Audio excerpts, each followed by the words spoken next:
I love it.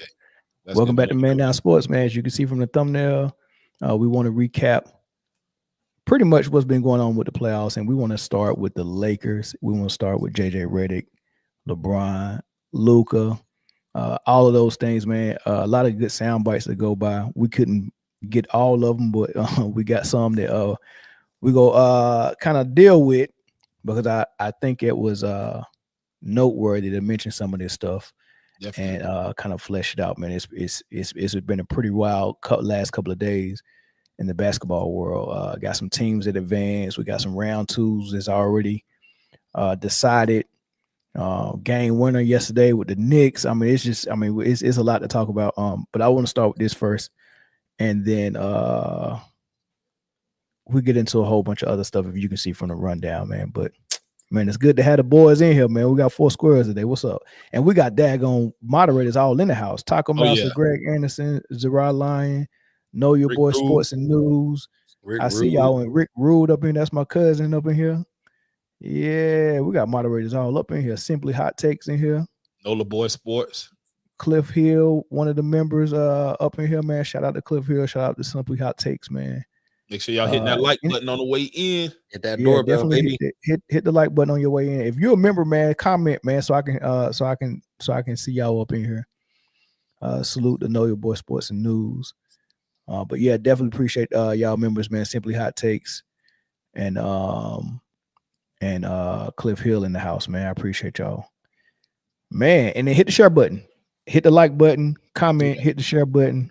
We get started, but man, what's been good, y'all? All week long, what y'all been doing? Working, hustling, working, grinding, trying to get to it. Watching some basketball when I can. I've been watching a lot of basketball though, and a lot of work.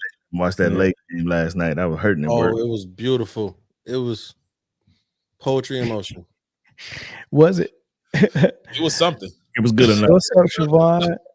Man Down podcast, Man Down MDS, Man Down Sports. Siobhan, we waiting on you to get your butt up on this panel though. Shoot me a text.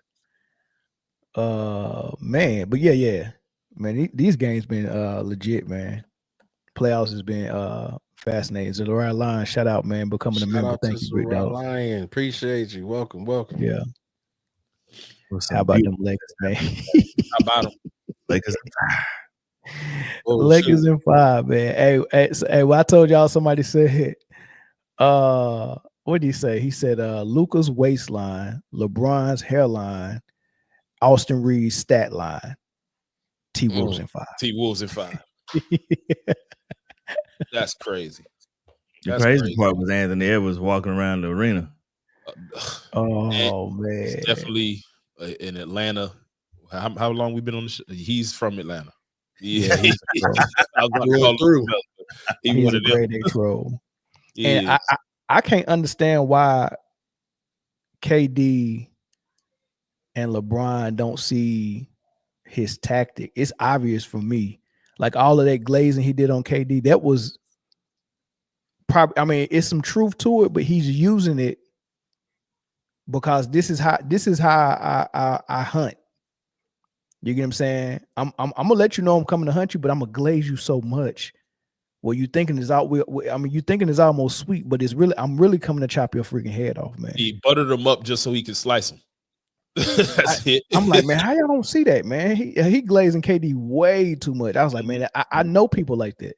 Yeah, I know what he's doing. I think at home he's saying, "Yep, these boys really think I'm on their side. I'm about to kill these niggas." Yeah, that's what he said. That's what he says. I think it's truth to how he feels about KD, but like he's part of the generation. Like, you know, if I got a chance to kill my hero, I'm gonna do it. Yeah, and that's gonna solidify me as like, you know, he's got the persona of I'm him. Well, I just took down my GOAT. I have to be him. You know what I'm saying? Like they call him the OG killer. Add it to the resume. You know what I'm saying? I think it's more closer to what Jeff Van Gundy accused, or was it Pat Riley that accused? No, it was Van Gundy accused MJ of only being friends with Oakley and Ewing, so he could, you know, soften them up before he kill them. Like this is what he accused MJ of, and MJ denied it. But like you really look at it, like that's how it is, man. Like MJ really, he was gonna come kill you, but you might have not been thinking about coming to kill him, even though you think you thinking it. He friended you, and you. I mean, dog, I'm friends with the best player in the league. That really softens you up, man. It really softens you up. And LeBron uses his different because he friends you that way so he can team up with you and you can easily take a back seat to him. You get what I'm saying? So he stacks his team by friending these great players. And then, you know, if like the first year, Wade and LeBron was kind of going back and forth on whose team it was, who's gonna take the last shot. Who's gonna be the guy in the clutch, all that stuff, and Wade easily took a back seat because this is my friend. So LeBron does it too, but he does it different. He does it for his teammates, so he can obviously be the one on the team. And MJ did and Edwards are doing it for the guys that's on his kill list. Mm-hmm. Greg Anderson, Ant-Man or YN that backdoor his friends. He YW belly. Hey, this reminds me of a bar Drake had in his earlier days. He was like, "You got to make friends with Mike, but gotta AI him for your survival." Like, kill him. That's what I feel like this is. Idols become rivals, and I'm glad that he is. And he talking crazy too on the court, like you know he talking crazy. I like that. I like that shit. I like it. Keep doing. Do it to Steph next. I feel like that only works for one game though. It works for game one. After that, I see what I see what he's doing. He killing us. You know what I'm saying? Yeah, I think it works for one game. But that's you know, yeah. But did you see him and LeBron at half court of a game 4, chopping it up, smiling and laughing in the middle of the game? Yeah, because LeBron won in LA next year. That ain't gonna happen. That ain't gonna happen. You're probably right. Yeah, I think it's real easy because, I mean, basketball. If we talking basketball, they don't have a post presence. They didn't play Jackson Hayes. For Anthony Edwards, who is super duper athletic, just everybody drive to the cup. I think even in game 5, he shot too many threes. Like everybody else was going directly. I think he went like 0 from 3, but Julius Randle had a great game. Jaden McDaniels, before he fouled out, of course, you know, he was tasked with guarding Luka. Alexander Walker, Conley hit some timely shots. Like it was a team effort, and they really, really started to feel like, nah, these dudes, they food. They food, and it looked like that. You know what I mean? No matter what the Lakers did, they looked like food, and it looked like the Timberwolves were never worried at all. So, well, save some of that because let's get into these sound bites. You're right. So, JJ Redick, the newest thing that he said, for JJ Redick said so much, man. Like you know, after accusing Doc Rivers of not taking any accountability and always blaming something or somebody, he goes and he's been doing that the entire season, right? And but I thought it was interesting that he got on the podium yesterday and seemed like he was blaming Luka for not being in shape, because I can't think of any other players that might have been out of shape other than Kleber, who he decided to put in the game over Jackson Hayes in the closeout game, right? His first game back. He looked like he was out of shape for sure, right? But he hasn't played all season. So I'm trying to think, is this a direct shot at Luka or not? So listen to how JJ Redick put this.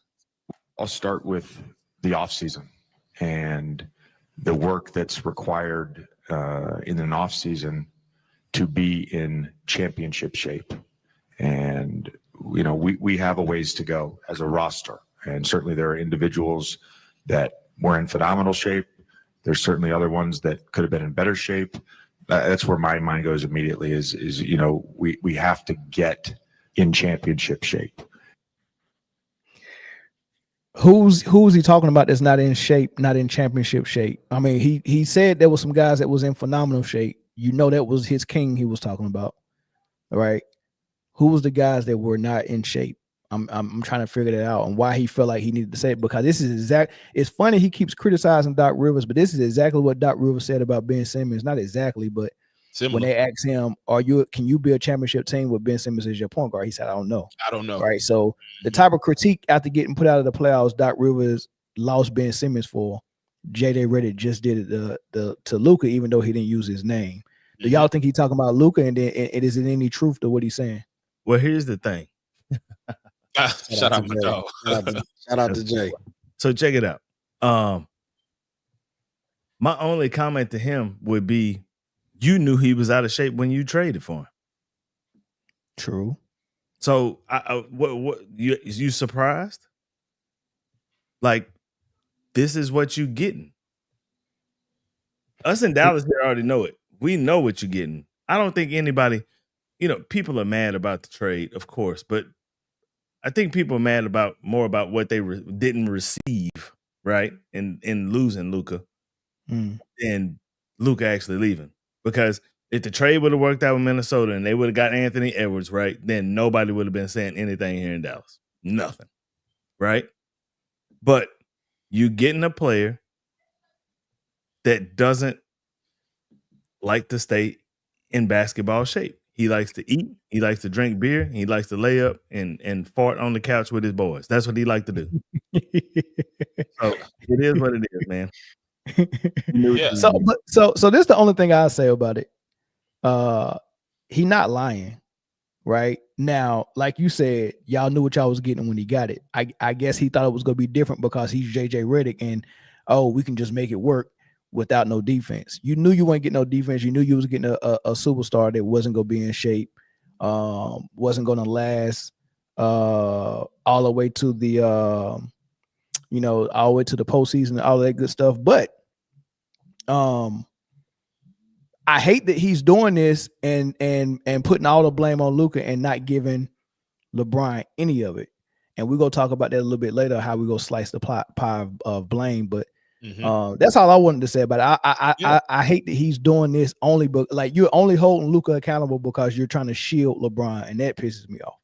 Of course, that's the part that really. I'm not surprised because JJ Redick came from the school of LeBron. He's going to throw somebody under the bus, and it's not going to be LeBron. So he had to find a scapegoat. Once again, it was easy to find Luka because he was just repeating what everybody on this panel and everybody who've been watching already knew. He a fat kid for real. He just nice at ball. You know what I'm saying? Which is cool, but you have to understand that you traded for this man mid-season. You know what I mean? You traded for this man, and so whatever comes with that, you're supposed to do your due diligence anyway and know what you get. The part that really pisses me off is because if you're watching the games, it wasn't just Luka's a cone on defense, but Luka been a cone on defense. LeBron is just not. He made some great plays down the stretch. I believe it was game 4 when he blocked DiVincenzo, had to chase down block. I think he had another block after that. But for the most part, except for a few bright spots, he been trash on defense too. He just like losing his man, losing his assignment, didn't look up. You can blame it on age. I don't really expect you to be who you were athletically at 40 years old, but at the same time, energy and effort is what defense is all about. And if you're going to throw somebody under the bus, go back and look at the tape and watch that dude. He was lost a lot of times. A lot on defense. And it just goes to show, if you're going to call people out for just not being in shape, LeBron is going to always be in shape. He's been in shape for, I think, part of the reason that he's been able to last this long is because he, his offseason, whatever that regimen may be, it keeps him ready for basketball. Don't just crap on one guy, the guy that you traded another superstar for that couldn't stay healthy, and then say, hey, man, we got to be in championship shape. Yeah, we know that. And we also know that he hasn't been. You don't got to state the obvious. Call out your superstar, to call out the legend, but he ain't going to do that. But I've seen a lot of people willing to call out Luka now that wasn't willing to call out Luka in Dallas. So I just don't like when you play it, you're not keeping it straight down the middle, calling it how you see it, calling it like it is all the way. Yes, Luka is out of shape, and he been out of shape, but there's a lot that's wrong with this team. I got 2 gripes. Two gripes. My first gripe is with JJ, because if you're gonna place any blame, right? First thing, yes, take responsibility for the mishaps of the team. You know what I'm saying? Whatever the case may be, we didn't play defense well enough. We didn't get back on transition well enough. Right? It's always a we thing. Take it as a whole, right? But if there's gonna be blame placed, there needs to be blame placed on JJ himself, because what made you think that you you already not having a center or a bona fide center, you not having one, going against a 7'4", four-time defensive player of the year. They had been getting lucky. Rudy had been doing Rudy things, right? Yeah. They had been getting lucky, but still losing because Julius Randle was showing up. White Dante was showing up. Anthony Edwards would show up, right? So they were able to get by with whatever they were scraping from Rudy, right? But then you decide to take out your best effort against Rudy in Jackson Hayes and play somebody who hasn't played since January. Oh my goodness, I didn't understand that. And then you can't, it's not a coincidence that you decide to switch from whatever. I mean, the small ball lineup hasn't been working anyway, because once you go against a real center, it's over with. But you have been getting away with it to this point. You decided to go away from that. And it's no coincidence that Rudy Gobert goes for a 27 and 24, eating everybody on that Lakers team lunch in that paint. Cooking. They said that man Even was looking like Shaq at halftime. Shaq at halftime was having a hard time because he and Rudy they had their own little beef. But even like Rudy cooking. It didn't even take much for them to have something, on the roster that could help, man. Like they didn't even have to make no trade for Mark Williams. They could have went and got Dwight. They could have went and got Boogie Cousins. They could have went and got JaVale McGee. All three of them dudes sitting at the crib waiting to be signed. Any post presence. Yeah, like Cleveland went and got Tristan Thompson last year out of retirement, and he giving them valuable minutes. Go get Nick Claxton out of Brooklyn. Anything. Go get anything. him.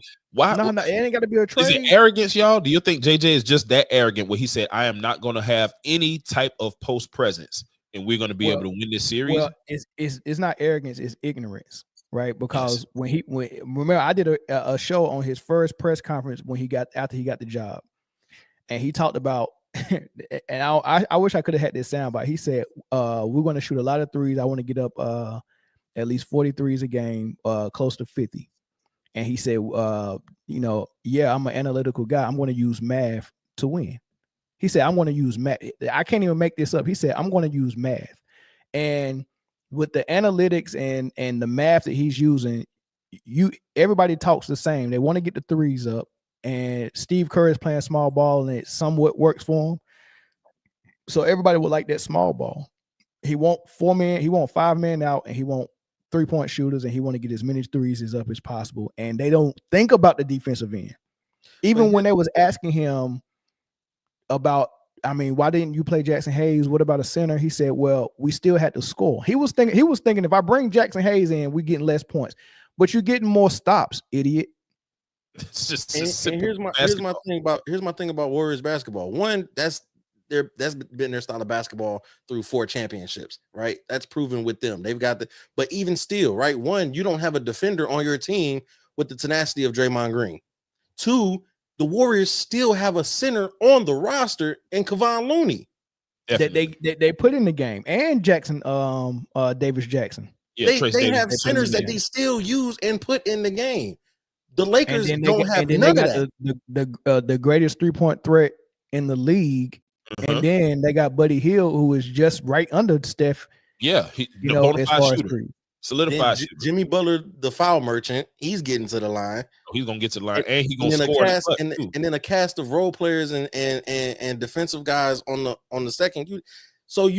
But it's different. It's different. And they run an actual offense in Golden State. They're not doing high screen and roll. Same high screen and roll to the weak side every single time. Like what's coming. Here's my other gripe before I forget about it, right? I see a lot of people who talk about, LeBron is 40, Here's my thing. We got to kill that.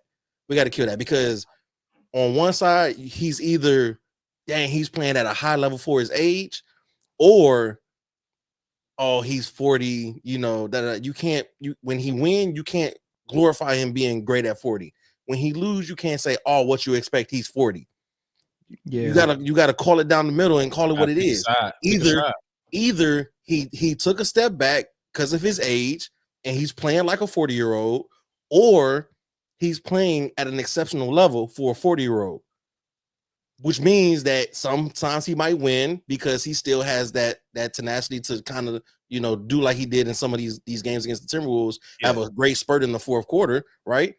Or they lose because he's 40. But the age doesn't change. It's not like you can't have it both ways. You can't, when they win, he's incredible for a 40-year-old. He's still doing this at 40. And then when he loses, like, what happened to everybody else, man? This guy is 40. Give him some help. Bro, listen. I knew this was going to happen. I knew all the criticism that we've been giving Luka on this panel for 2 years. We've been trying to tell people defense matters. You have to, he has to get in shape. He has to play better defense. We've been screaming, and nobody on the media except Kendrick Perkins was saying the same thing. Everybody else was saying, "Oh no, Luka is this, Luka that." They voting him first team All NBA 4 years in a row. He's the MVP favorite every season before the season starts. Yeah, and never got the first MVP ladder come out, he's already out of it because his team playing 500 basketball. Like all of this stuff, nobody would come out and honestly say we got to critique Luka for real, and call a spade a spade. But now the only reason why they're doing it now is because LeBron has a shield of protection around him in the media, and all the media members would rather blame Luka and be honest about Luka before they say anything about LeBron and let him get any critique. Jay Will is protecting his Duke buddy and JJ Redick. He won't let JJ Redick get no critique. He won't let LeBron get no critique. Everything is falling on Luka. That wouldn't have happened in Dallas. Last year in Dallas, when this same thing happened, what they say about Kyrie? They're gonna blame he didn't show up in the finals. Yep. LeBron needs help, or Luka needs help. It's the same argument for both of them most of the time until Luka and LeBron are teammates. And now you got to pick one, and they've chosen who they wanted to pick. Let me ask y'all a question. I'll read that this. Taco Master, appreciate the $5 super chat. If you're not competing because you're 40, then you shouldn't play. I'm not celebrating your mediocrity just because you're old as fuck. Wait, I'm 40. But real quick, I want to ask y'all: did y'all hear that little barb LeBron said in his press conference? What did he say? When they asked him about the small ball lineup, and he was no comment. Yeah. My guy AD said he needed something, and he was gone the next week. So, what y'all feel about that? You think he knew what? I already know he knew about the trade. He was with it too. He's trying to prolong that. Just hope he's still chasing the ghost, man. So you're gonna get rid of AD, a post presence and an offensive, a presence on both sides of the ball for only an offensive presence. He knew about this trade. I don't trust nothing that man say. He like a used car salesman to me. Yeah, like it's hard. He's just it's like hard to trust what you say, dude. Fine, bro. Yeah, they going crazy with the LeBron Rudy nicknames. Like they ain't got no presence, man. LeBron 6'8", 260 pounds. Put his big ass down there on Rudy. and I'm glad you said that. I'm glad you said that, Corey, because I almost had a conniption watching that game when Dante DiVincenzo ran into him, a guy who was half his size, and LeBron crumpled to the floor. He said that he tore his ACL. He sprained his MCL on that play. Yeah. Of course, they'd say that after the fact. As if he ran into a screen from Prime Shaq.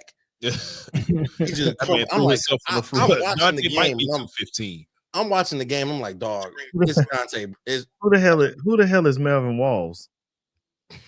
He been around for a while. Oh, for real? Y'all got that's a nice name, sir. Walls. It's two of them. He's the plural. It's the singular, and the other one is the plural. But yeah, man, it's do y'all think he hangs it up though? No. We can't even squeeze the limit enough yet. We can't even wish to be that lucky that he announces his retirement. Nah, he got more goals. I just see this what goes he got, man? I don't think there's no way. There's no way he gets another ring. I think he's capped at 4. Like, there's no way. Because how? Unless he builds some crazy team that's the salary for the starting 5 is $1 billion. There's no way he's gonna get another ring, right? So you already got the scoring record. You already got the most playoff games played. You already got the most playoff points, most career points total between regular season and playoffs. What is he chasing the assist record? I mean, he's not going to reach that. Nah. So he's tracing a lot of. He just tracing how far he can push the stats up. To because he feel like that's gonna make him the GOAT, right? And shout out to Mr. Marcus, man. Love your work. You've done enough work. You probably could, you probably could hit us with a $50 super chat, but I appreciate the $5 super chat, man. Love your work. I wear my hats every day because of you, but I never thought Luka was. I say this: Butler is greater than Luka. Jaylen Brown is better than Luka. Luka is a shooting guard. I say he's a small forward. He's might definitely a small forward. He came in the league as a small forward. He's a center. We go talk about that on the next segment about where he fits and where Edwards fits, and we go redo the whole top 5, maybe even top 10. We can try to do it. We go talk about that for real. So there's more sound bites, right? TNT crew, they spoke about it right after the game. Charles Barkley and Kenny kind of disagreed. Charles was holding Luka accountable. Kenny was trying to shield Luka. I want to see which one of y'all thought was more convincing. Luka got to get in better shape too. Well, that's been a knock, but it's been a knock. At some point, as a player, you can't have people saying that about you. You're an elite player, and you're getting ready to get $300-400 million. You can't say you got to get in shape to earn that money. You can't get on TV every day, and we all do it. He can't guard anybody. Well, yeah, I think, but in Dallas, his game hasn't changed much. But what he did have is lively back there. And I'm so glad you said that, Kenny. But that's what I'm saying. He had those. Yeah. That's what they were expecting Mark Williams to be. But him, the lob catcher, the rim protector when guys are able to drive by, because the trade-off is you might get 20, but Luka might get 40. See, that's the trade-off. This is a point I want to make about that Dallas situation. I thought that a lot of the criticism for Nico I thought was a little unfair because, they made it to the finals last year with Kyrie and Luka, but that team was mediocre until Nico went out and got PJ, Gafford, and Lively. Well, I think one of them was there. And that took them to the next level. Right. So Nico did a fabulous job last year. We can talk about the trade this year, but last year, Luka's a hell of a player. Kyrie's a hell of a player. But until the Mavericks, you go back and look, they were in the bottom of the pile until he made those trades and got all those big guys. But at some point, you just can't go out and get big guys because he can't play no damn defense. He got to learn to play defense and get in shape. I think you can learn a lot of things, but you can learn to get bigs before you learn to be a defensive stopper. Try getting in shape first, and then that would help. Meantime, all right. Shout out to my boy Ticket TV in the house, man. So here's the conversation, right? And this is people on either side of the fence. And like I said before, just because we're holding Luka accountable for him not playing defense and him being out of shape doesn't mean that we're trying to shield LeBron or JJ Redick. We're gonna slice the pie down of blame to see who we're gonna do that in a second. Okay. But right now, I don't like to see people trying to shield him and say that he's never going to be a good defender. So just deal with it and just build a team around his non-defense. And he's never going to be in shape. So just deal with it. So it sounds like Kenny is saying he's fat, he's slow, he's out of shape, and he can't play defense or don't play defense. So all you got to do is go find rim protectors, get 2 of them, and then for his offense, run a high screen and roll with a lob threat and shooters, and just deal with what you're going to get.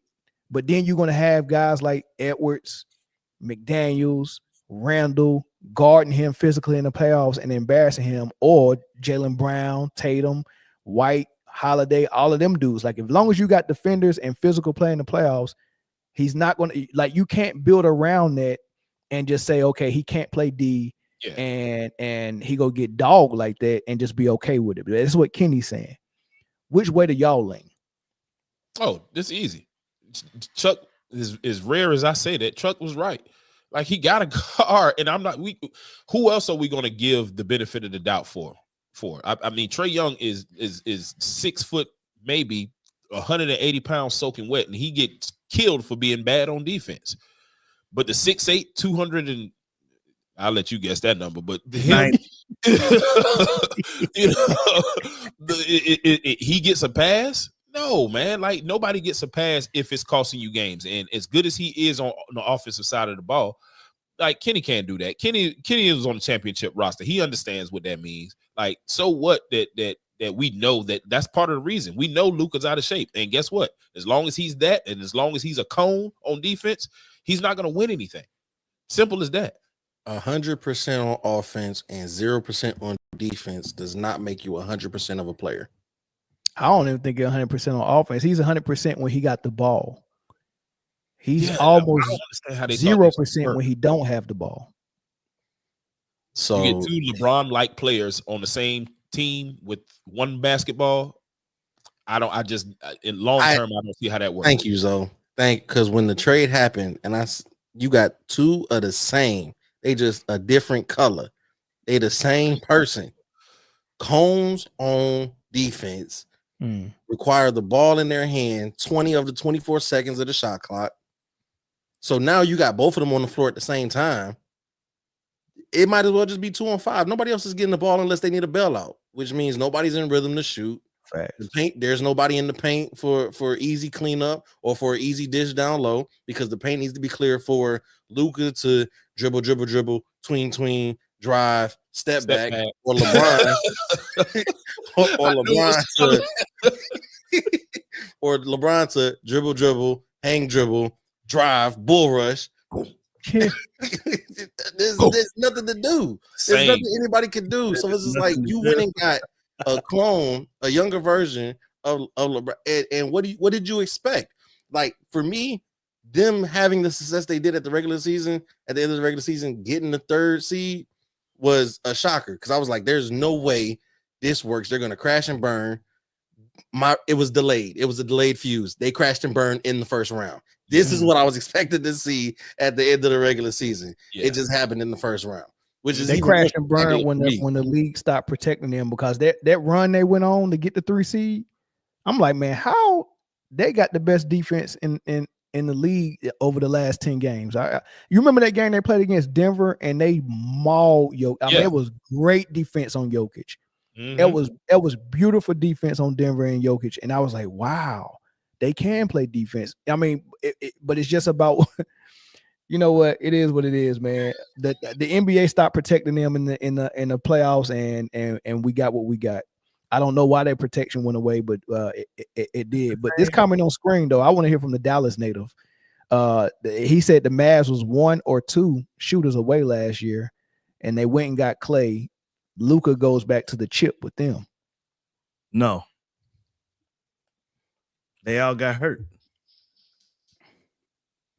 Not this year, but was y'all 1 or 2 shooters away though from winning it? No, I got a fun, maybe 1 or 2 defenders away from winning, but not 1 or 2 shooters. I just got this weird feeling, man, that Luka gonna end up right back here.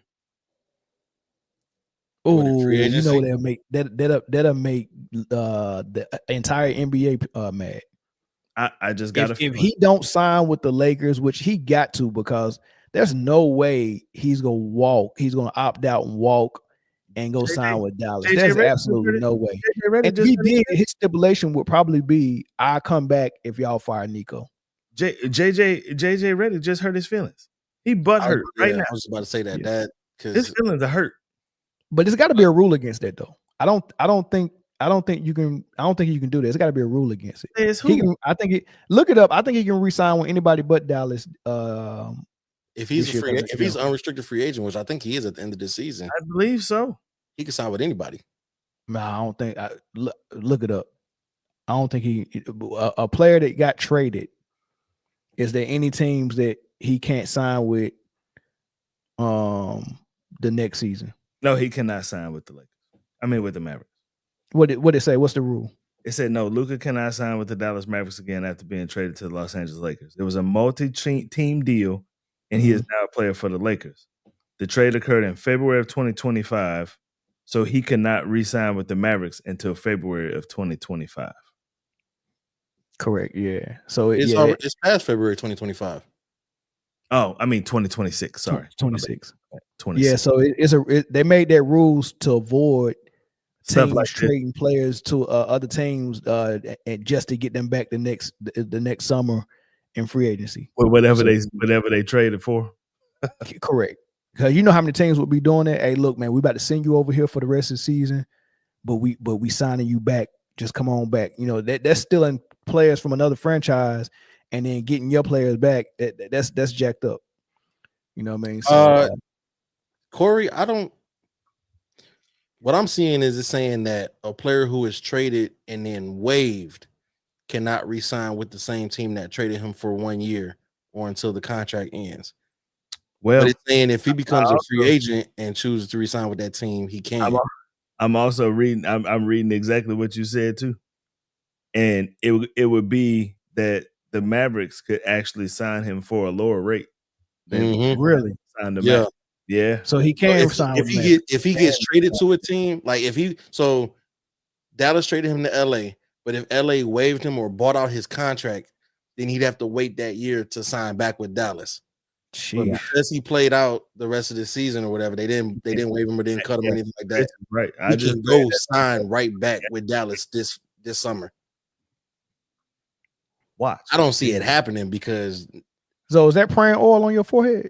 Yes, it is. Josh just prayed over me randomly. Nice. Good. That's a good sign right there. Yeah, very good. I already knew what that was too. Mm-hmm. With the lights going on, my forehead was probably glistening. Yeah, the spot and the shape of it gave it away. Y'all really think Brian? Thanks for the super chat, drama therapy. Y'all really think Brian got injured? His knee didn't even hit him. Not at all, because he came back and I think he did a crazy dunk right after that. Yeah, he was hooping right after that.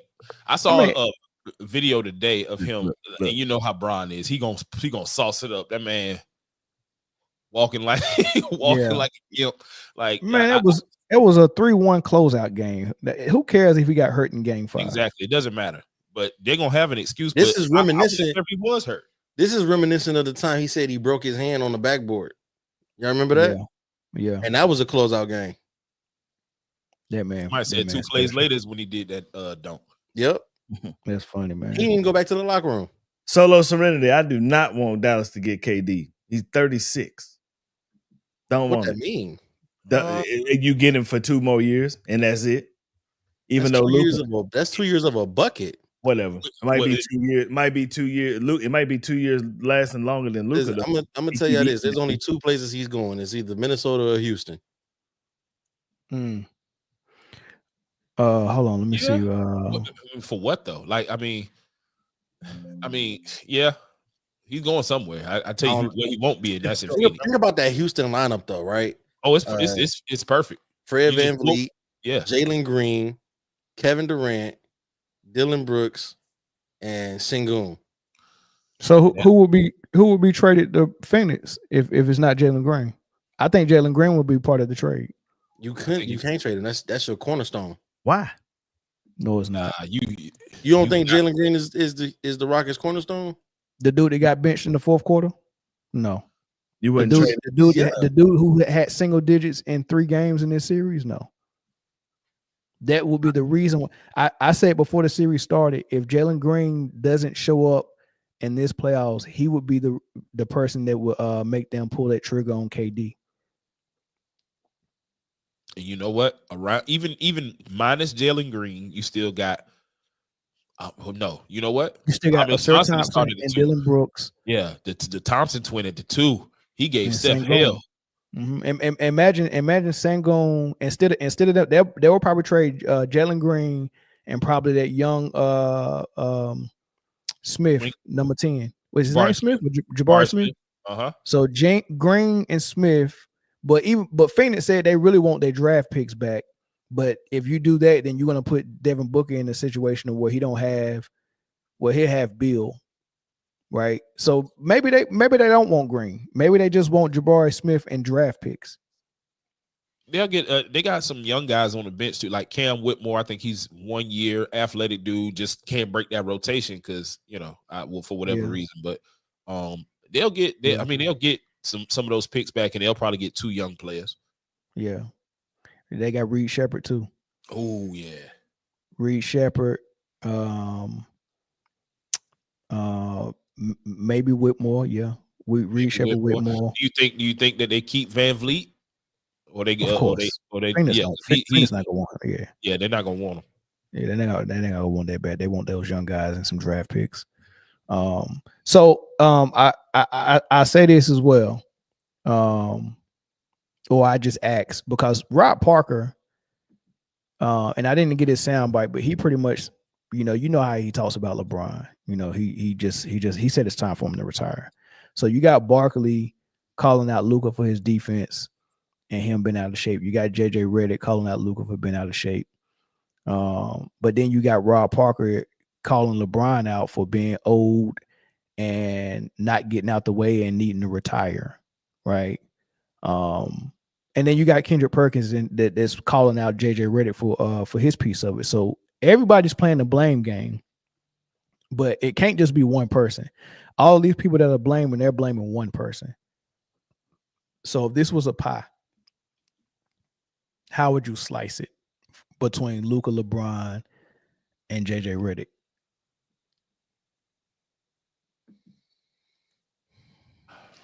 Okay. So go ahead, Corey. Football game, you lose. Who primarily gets the blame? A lot of times the quarterback. Depends on who your quarterback is.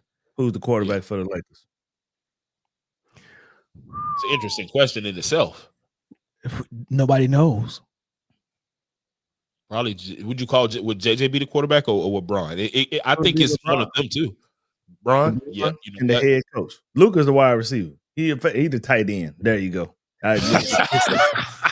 It's tough though. He might be the left tackle. Baselli. Yeah, he keep going. Baselli body out there.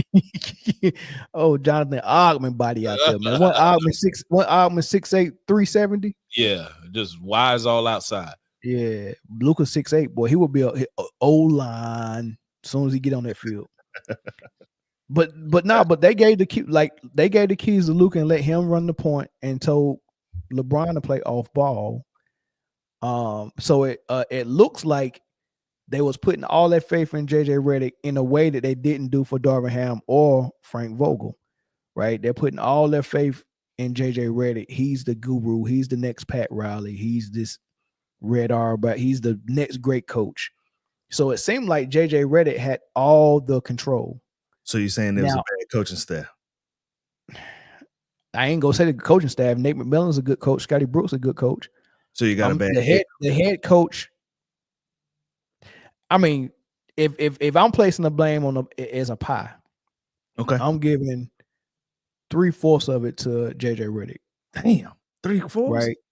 Yes, I'm giving him half the blame because LeBron needs at least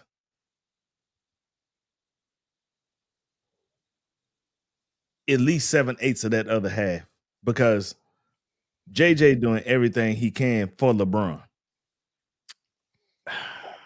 I don't know, man. So all right, let me say this. It's been 3 coaches that the Lakers has had in the last 5-6 years, 7 years, whatever, since the bubble. Frank Vogel first year was the bubble. He won the bubble tournament championship, right? That was his first year. Darvin Ham's first year, he got to the Western Conference Final. JJ Redick's first year, he got Luka as a gift, and they got put out in the first round. So if we just looking at and the crazy thing about that is Frank Vogel, that his first year, I would say he had the full control of the locker room because he had Jason Kidd as an assistant. And then you had Rondo in the locker room who wasn't going to let nothing fugazi happen. So I don't think LeBron was like coaching the team from the court. I think Frank Vogel and his coaching staff really had a grip on it. Darvin Ham, when he got there, his first year he had support from LeBron. But as soon as Darvin Ham started doing things LeBron didn't like, he didn't have support from LeBron anymore. So that his last year, he was coaching with zero support from his locker room and his team and his team leader. Like they were sabotaging him, right? So he had a first round exit last year, but he had no connection with his team. They weren't even listening to him, right? And he got him to the playoffs and got a first round exit. So JJ Redick with full support from LeBron, full support from the Lakers, full support from Luka, a Luka Doncic gift mid-season, right? Referee help, like all of these things was going in JJ Redick, and he got the same results as Darvin Ham did last year when he had zero support. And Darvin Ham's first year, he got to the conference finals. So you have to blame JJ Redick. It has to be on him because they gave him the keys to the city. They gave him the keys to the Lakers. I mean, they act like JJ Redick was going to save them. Yeah, they did. They did. But you don't get an argument from me. I mean, I can't. It's hard to argue when you put it like that. The only argument, for argument's sake, is that LeBron was at the forefront, I think, of pushing for the JJ Redick hire.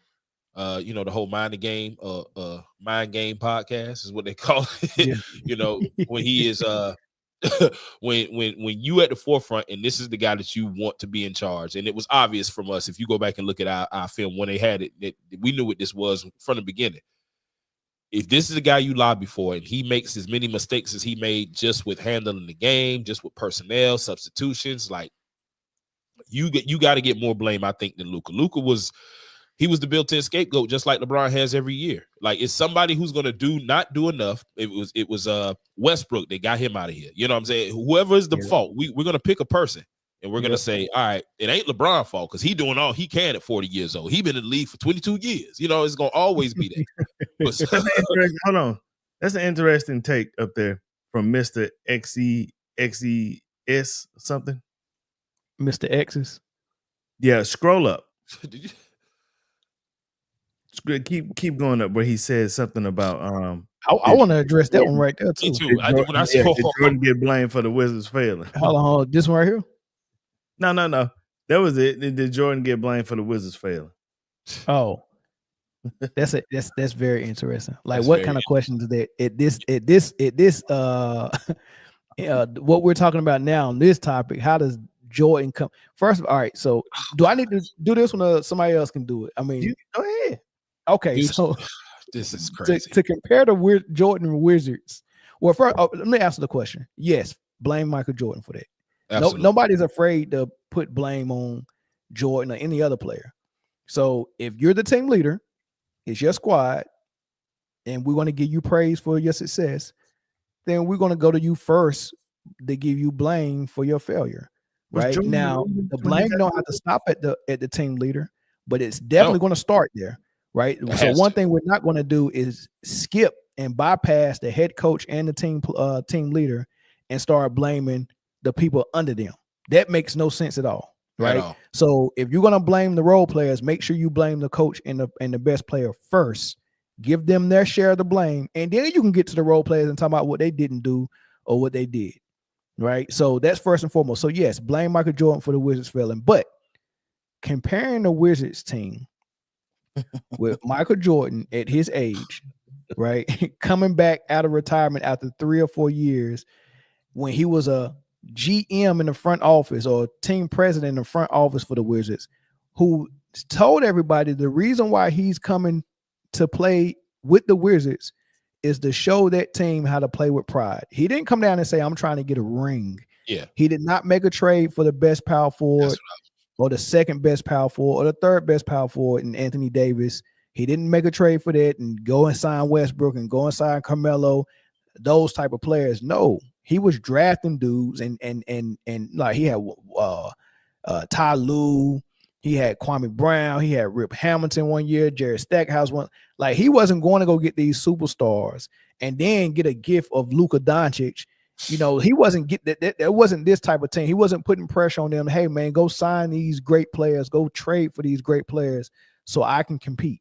That's not what he was doing. He was playing with the Wizards just to show them how passion looks, how effort looks. I need to teach them this stuff because I want to own this team, a piece of this team at some point.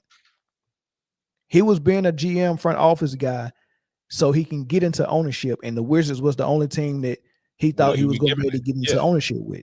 Mm-hmm. Like, this don't make no sense for y'all to try to compare. I like, seriously, the team that LeBron James went and played for his first year in LA with Brandon Ingram, Lonzo Ball, Larry Nance, Kyle Kuzma, and all them dudes, they had better players and were a better team than the Wizards team. And they missed the playoffs. They definitely. Julius Randle, who happened to just have a great game last night and put LeBron and them out of there, was on that team as well. That first Lakers roster. See what I'm saying? The team was great, right? So yeah, y'all. I mean, that's very crazy that y'all try to compare that. But it tells the story. It tells the story. It tells if that's what you bring up after watching these 5 games and discussing what we're talking about. Did Jordan get blamed? Yes. How many people have you heard say Jordan was a horrible GM? I know I've heard it a lot. I heard it. Horrible owner. They said he was a horrible owner too. Horrible owner. Horrible GM. Drafted this person, that person. Cool. He's going to get the blame. But guess what? He deserves it. He's the leader. It starts there. Mel, you said it the best. Yeah, a lot of people are to blame for any team sport loss. A lot of people. But it's going to start with leadership. It's going to start with who's the head of that snake. Whoever is the at the forefront, and it's LeBron. So at the end of the day, what is the problem? Why is that so hard for people to grasp? Yeah. All right, y'all. Phone lines are open. Caller from Texas, what's good? Hold on, let me make sure I can hear you. I might not be able to hear you. Oh, I never fixed this. There we go. All right, caller from Texas, can you hear us? It's Funky. Can you hear me? Yeah. Can y'all hear him? Can y'all hear him? What's up, Funky? Right, go ahead, brother. Hey, evening, everybody. Great show as always. Couple things we need to get straight.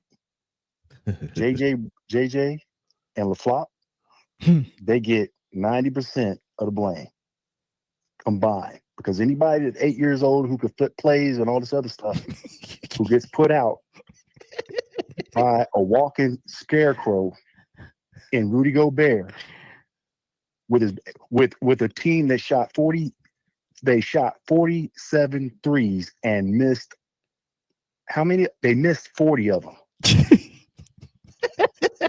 Anthony Edwards. See, here's the thing. Anthony Edwards, if you watch the game, he had a chair in front of him in Reeves, and he decides he's gonna jack up how many threes?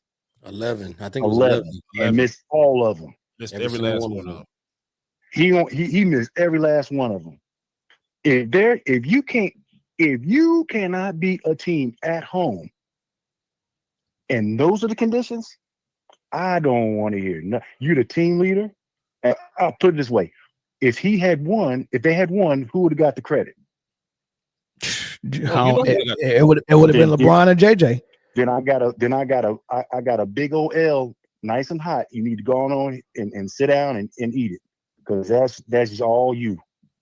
That's your L. You the leader. You don't get to hide and hold your hand and hide your hands and act like, oh well, I didn't really mean what I said about 8 years old and I could flip plays and this and that. Nah, you said it. We knew you were lying when you said it, but now you want to sit there and pretend like no, that ain't what you meant. Now, Luka, me and Corey told y'all this last season. That dude is a Ziploc bag of Bluebell vanilla ice cream. Y'all don't want to listen. Everybody making excuses, but the truth of the matter in this situation, he was the fall guy. Now he got a lot of cushion, so maybe that helps out. But all I'm gonna say like this: that's all, man. This is the Lakers were the 3rd seed. This is the first time in their history they've ever been knocked out with the 3rd seed or above in the first round. That's crazy. Now who puts that on their resume? LaBarbie? Does LaBarbie put that on his resume? They go on all 3 of them. The top three dogs. Yeah. We're just trying to figure out how to split the pie. They both got to eat it. They both got to eat this blame pie, but how we splitting it? I told you 90%. You can give 40. You can give 45 to JJ and LeFleur. Time too. Yeah, that man 45. Production of rank. Luka put up his number. I'll put it this way. He did what Luka does. So you can't sit here and act like he didn't do at least what he does. But LeBron's old ass. Here's the problem. They ain't getting no rest days. They ain't no off days. You gotta and when he starts exerting himself, like Chris was mentioning, just look at the stats. His body and his body break down, and then fourth quarters he be done. His body breaks down when you give him that type of playoff basketball with one or two players that can pick him up full court, make him really work, and then you making him work on defense on the other end. Even though he doesn't have the ball in his hand, can control it.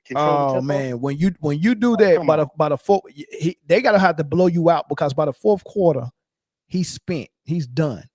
Exactly. He's done. But it's what was going to happen always, man. This thing. It's been happening. And my disappointment with the Timberwolves is this game shouldn't have even been close. No, as soon as he saw Reeves out there on him, it should have just been blow by city.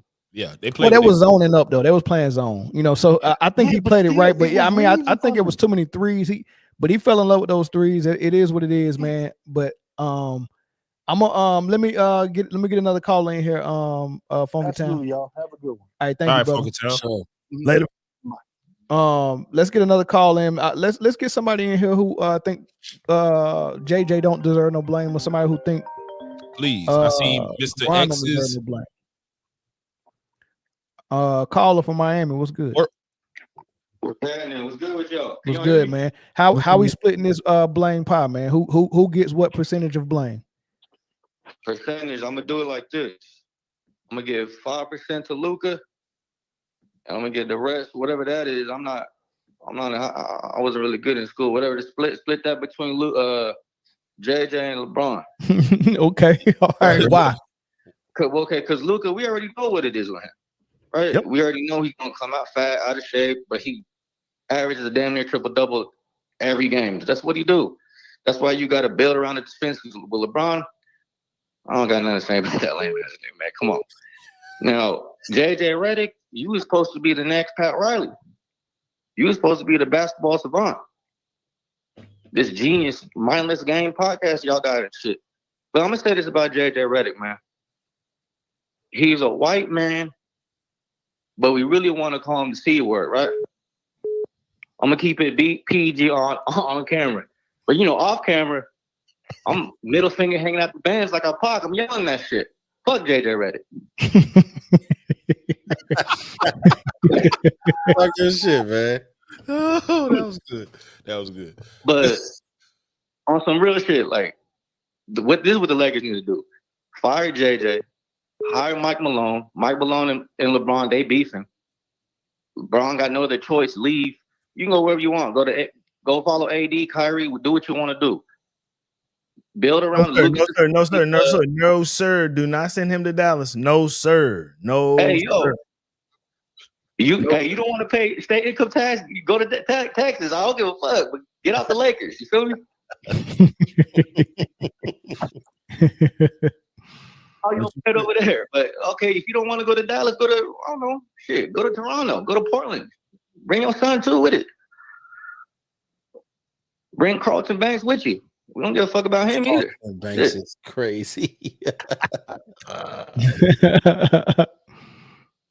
But yeah, man, I just wanted to say, but on some real shit, JJ Redick and LeBron, they got to be the majority of the blame. Like, all jokes aside, I think y'all could agree with that. Yeah, I'm with you on that. Thanks for the call, man. I'm gonna get some more people in here, man. Yeah. I want to hear something different than what y'all said, though. Thanks, though. Yeah, all right, bro. All right.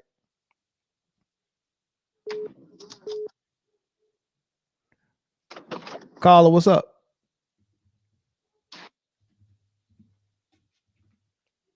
Caller, can you hear me? Probably not. All right, let's get one or two more calls, y'all.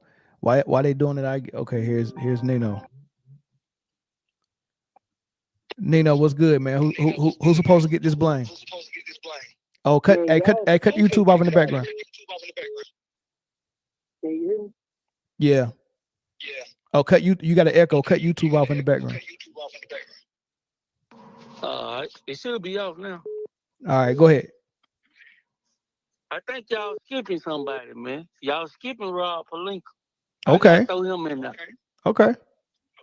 I went 40 Rob, 30 Luka, 15 Bron, 15 JJ. And I got a question for the two. I think I forgot his name. Corey and somebody else that said Bron was the main big dog on the team, basically what they saying. So is Bron allowed to pass the team off? Did y'all watch all the series? Did y'all watch the game? Absolutely. Yes. In fourth quarter, hold on, what is Luka known for? What did they say Luka known for? Is Luka a scorer? Luka is known for not defending. That's what I know him for. Well, besides that. All right. In the fourth quarter, Luka had the ball in his hand, and he was decision making every fourth quarter. I got you. When they was up 10, I was paying attention to it. Luka was coming down shooting fadeaway threes, in fast break. I don't know who to put that. You can't put that on JJ Redick now. Well, hold on. Wait. So if you, I'm gonna let you finish though, but given accountability to the coach who made horrible coaching decisions, horrible coaching moves, horrible coaching schemes, like all of these things, getting out coached in the playoffs, being a rookie, like giving him accountability for what happened is not the same thing as blaming him for every shot that a player takes. I'm not blaming. I can't see that Luka took a bad shot and then say that that's on JJ Redick. I'm not saying that, but the whole scheme of things, how their approach to how they was going to play, the fact that we went out there undersized on purpose, the fact that I played LeBron James at 40 and Luka coming off a stomach virus. I played them the entire 24 minutes in the second half with no rest. The fact that I did that and then came back and those guys had no legs in the fourth, and then came back the next game and they had no legs starting from the beginning of the game. That's on JJ Redick. That is. That's why he got the 15. But the defensive scheme. But you gave Luka 30 though. Why would you give Luka 30? Why do you think that JJ and him had to run zone and tried to trap Anthony Edwards every play in the front court and leave Nas Reed, leave the shooters, let them shoot? Why do you think they did? Why do you think that game plan was? Because he got a horrible defender in Luka, and Austin Reeves is not that good a defender either, and he had no rim protection behind those back defenders, right? I mean, the zone was so bad. Even when they penetrated and got in the paint in the zone, the rotation guy that was supposed to protect the rim, a lot of times wasn't even LeBron or Rui. Sometimes it was Austin Reeves. It was Austin Reeves. But if you could, Austin Reeves, while he looked short and light, like they was pushing him around. Bron, when Rundle was putting it in his chest and going over top of him, but he was able to move his feet. And I was giving him a pass until I seen this. They said, okay, Luka, we're gonna put Julius Randle. We're gonna put you on Julius Randle. Julius Randle didn't put a bow in Luka and like he was doing Bron and throwing bows and fading over. He ran by Luka. Here's the thing, though, man. Everybody knew that when he got traded. This is nothing new. Y'all act like this is a surprise. This is nothing new. This is Luka Doncic. So if you want to blame somebody, you shouldn't have traded for him anyway, because you knew what you were gonna get. Now I'm gonna stop you. Now you might have been a Luka fan because I think you was the one from Dallas, right? I am, but I'm not a Luka fan. I'm saying you watched a lot more Luka. I'm not a fan of the Luka game either. I never was, because me and Mel was, and when y'all did the panel, I was talking about I don't see how this trade worked with him and Bron anyway. But we heard the rumors that he was bad on defense. Ain't no This rumors. ain't bad. This is. I'm saying we didn't know. This is how bad. Watch the NBA Finals last year? Did you watch the finals last year? I thought he was just getting roughed up. I seen it. Shit. What I was going to say in Dallas, y'all had 2 people back there, so it didn't look as bad. So I think suggested they got to get rid of Bron, get rid of AR. You got to find you that same system in Dallas and try to win with it. You can't have no score. You got to try to, and on top of why I say you got to give him a pass while Luka was in shape. Did you see when they put a man pressing Luka in the front court when he was bringing the ball down? Yes. He couldn't even get the ball past half court. Yeah, we've already addressed all of that stuff. Luka gets blamed too, but this is when the hierarchy of team leaders. Who's at the top of the pyramid? The coach, the team leader as a player, or the co-star? So who's the star? No. At the top of the pyramid for leadership for a team, you have the coach, you have the team leader, and then you have the co-star. Luka is the co-star. LeBron is the team leader. JJ is the coach. Who's supposed to be at the top of the pyramid? The team leader. I think in basketball. Okay, so that means you should give that team leader the most of the blame. Who's second? The co-star or the coach? See, like no. With the Lakers, specifically with the Lakers. Specifically with the Lakers. Co-star. Okay, so you going star, co-star, then head coach is the third to be blamed? Yeah, I'm going team leader.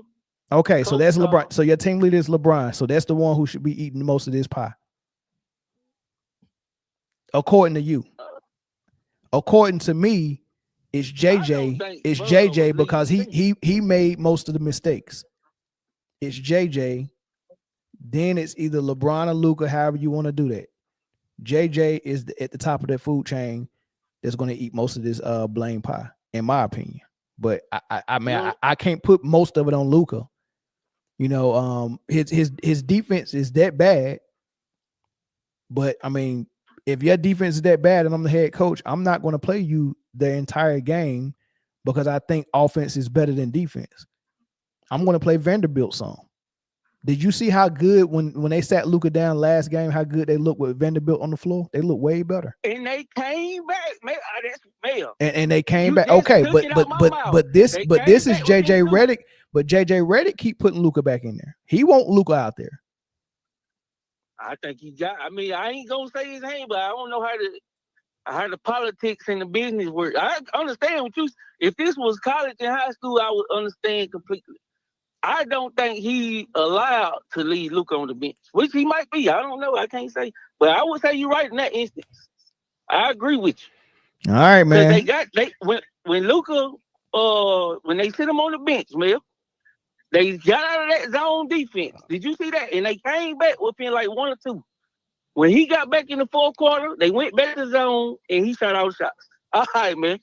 I'm enjoying the show, man. All right, man. Thanks for calling. I'm gonna get somebody else in here. All right, thanks, bro.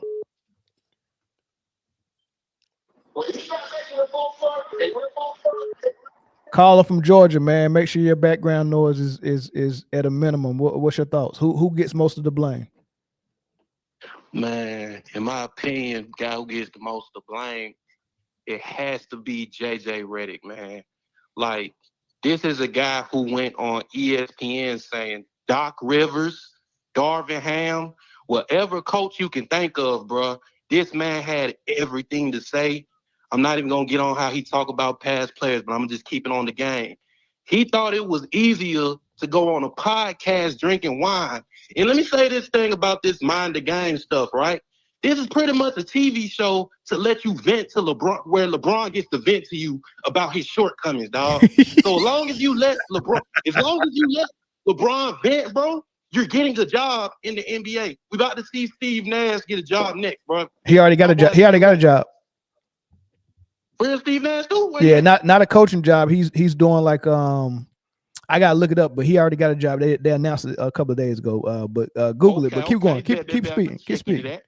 Okay, I'm taking that. And then this is my thing about LeBron James, man. Like, look, man, I'm like the young disciple of my peers, man. They all LeBron fans, and I'm the Kobe fan, Michael Jordan, trying to keep the name alive, right? So I'm telling these dudes, man, LeBron, you don't think LeBron got pulled with these dudes? You don't think LeBron sit up and say, hey, man, I want him as my coach. So that's why I'm going to always got to give him that smoke, man, because when you're breaking 50,000-point records, when you running around doing these records, man, he's 40. We never seen nothing like it. Oh, my God, he's 40. But when the man has, like, he is the first Laker. He is the first Los Angeles Laker with home court advantage in the first round of the playoffs to get eliminated. Like, when we talk longevity, we don't talk about that. We don't talk about that with LeBron, but we talk about, oh my gosh, 50,000 points. Nigga, you bulldoze niggas. You bulldoze niggas down the lane, man. And then Luka Doncic. Listen, man. I know we got Chris from Dallas. You watch more Luka games than me. I'm from Atlanta. Me personally, I wanted him originally before trade. I know, man. So you probably ain't gonna agree with that. That's cool. I'm gonna agree with you. With Luka Doncic. But with Luka Doncic, bro, you knew what you was getting. You knew you was getting the guy that was out of shape. You getting the guy who, I know, Chris, he pretty much said it, man. I had the same speculations. Two dudes that play the same. How is this going to work?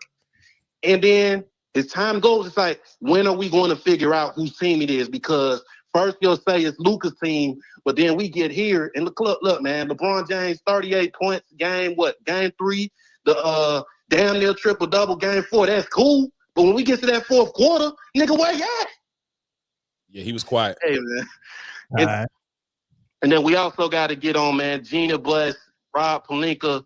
Come on, man. The Lakers got to get back to being a serious franchise, man, because this is, until LeBron, that old nigga retired, man, it's over with. LeBron James is like, when I don't know if any of y'all went to college, but nigga, going to a college party, you 19, 20, it be that 25-year-old nigga in the party. Like, nigga, why you not at work? Why you ain't going to work anymore? That's what LeBron James is, man. That's good stuff. That is good stuff. What your name was? Old nigga gotta go, man. Old nigga gotta go, man. All right, man. Thanks for the call, get that man. old nigga out the league, man. All right. Y'all boys appreciate good, you, bro. man. All right, no doubt. Appreciate it, brother. All right, y'all ready to move on? Yeah, let's get it. It's Bush. Man, let's go finish and then we'll watch this game. All right, so I mean, we talked a lot about the Lakers. But I mean, there was another team that was involved in this series that played phenomenal basketball. I don't know how I missed up this graphic. I would have loved to have that graphic right there while we was I missed it too. I saw it just now when it popped up, but yeah, it's all good. I forgot to switch it. But yeah, man. So the T-Wolves played phenomenal basketball, y'all, and it was played phenomenal basketball as well, man. They put these boys out 4-1, gentleman's sweep. But a lot of people, you know how people is in the media, man. As soon as you start performing very well, especially in the playoffs, they start anointing you. And now the Ant Edwards, face of the league, Ant Edwards, top 5, top 3, best in the league. All this stuff is starting to start up in the media. I just want to ask y'all, did this do anything for the T-Wolves or Ant Edwards or both? Like, did this prove anything? And then once we get there, I want to narrow down this top 10 in the league. I want to see where Ant falls. Okay. But before we get to that ladder, did this prove anything for Ant-Man or the T-Wolves? I'm gonna say no. Nah, they did what they were supposed to. They regardless of seeding, I believe that they were the better team going into the series anyway. Facts. So they did what they were supposed to do, being the better team, right? Ant didn't have the best series.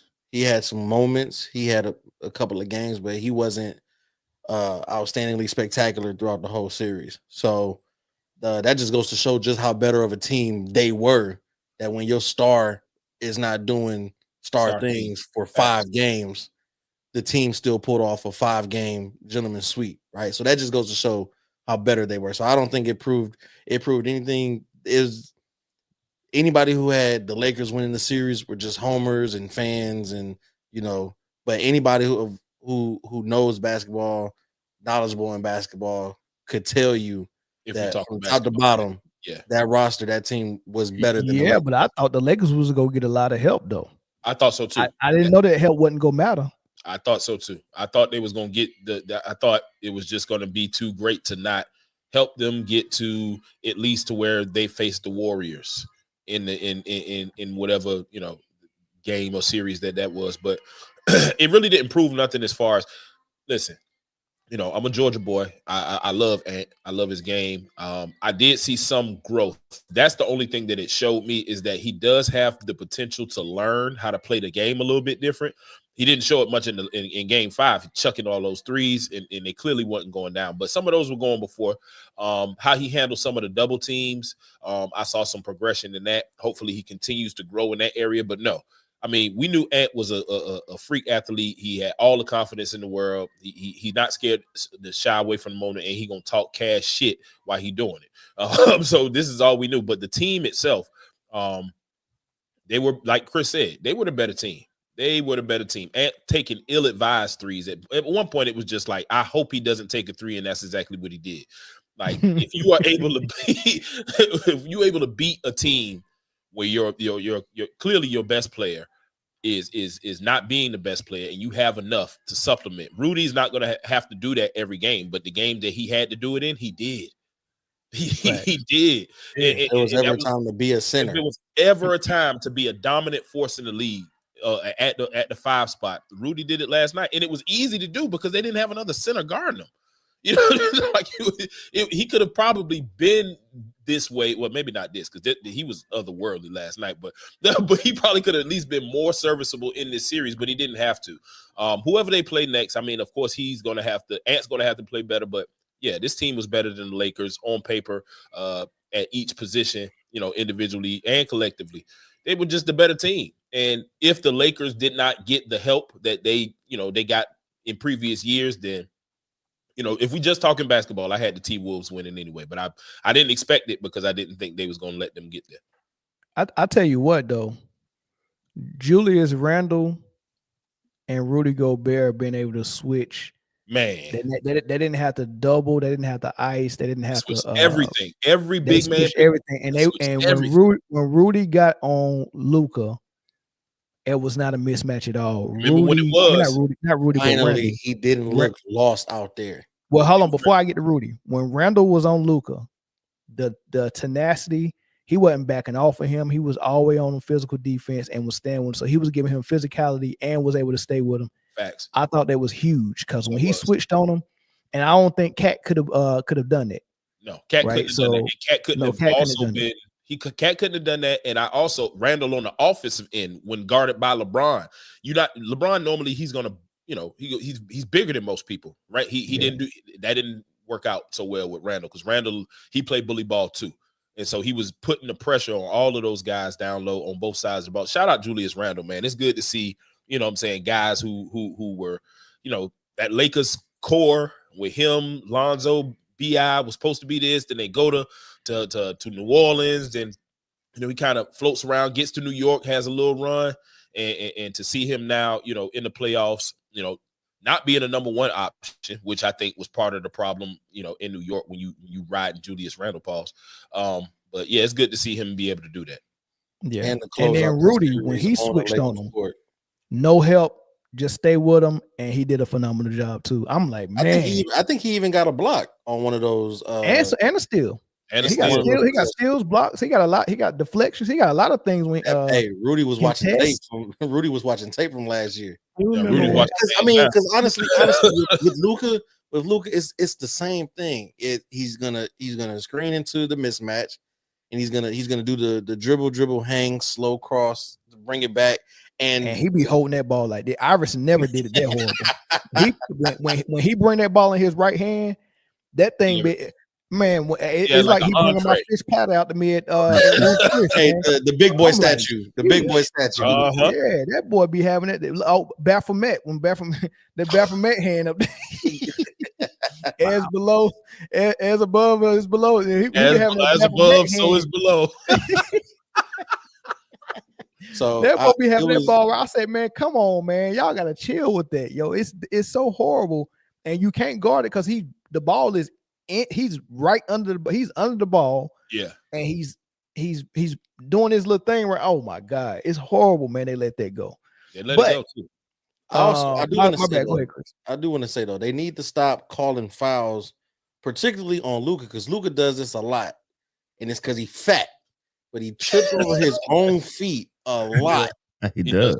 And they call it a foul. There was time, I think it was either against Ant or it was against Julius Randle. In that game 5, McDaniels. Was it McDaniels? Well, no, it was. It happened multiple times, but yeah, it was the game they went up 3-1. It happened 3 times with McDaniels. That game it happened with McDaniels, and then the last game I think it was either Ant or Randall, and they were bodying up. Great defense, and Luka tripped over his own foot, fall, and looked immediately to the ref. That was against Randall, and I'm like, you watch, look at the tape. He's tripping over his own. How is that a foul?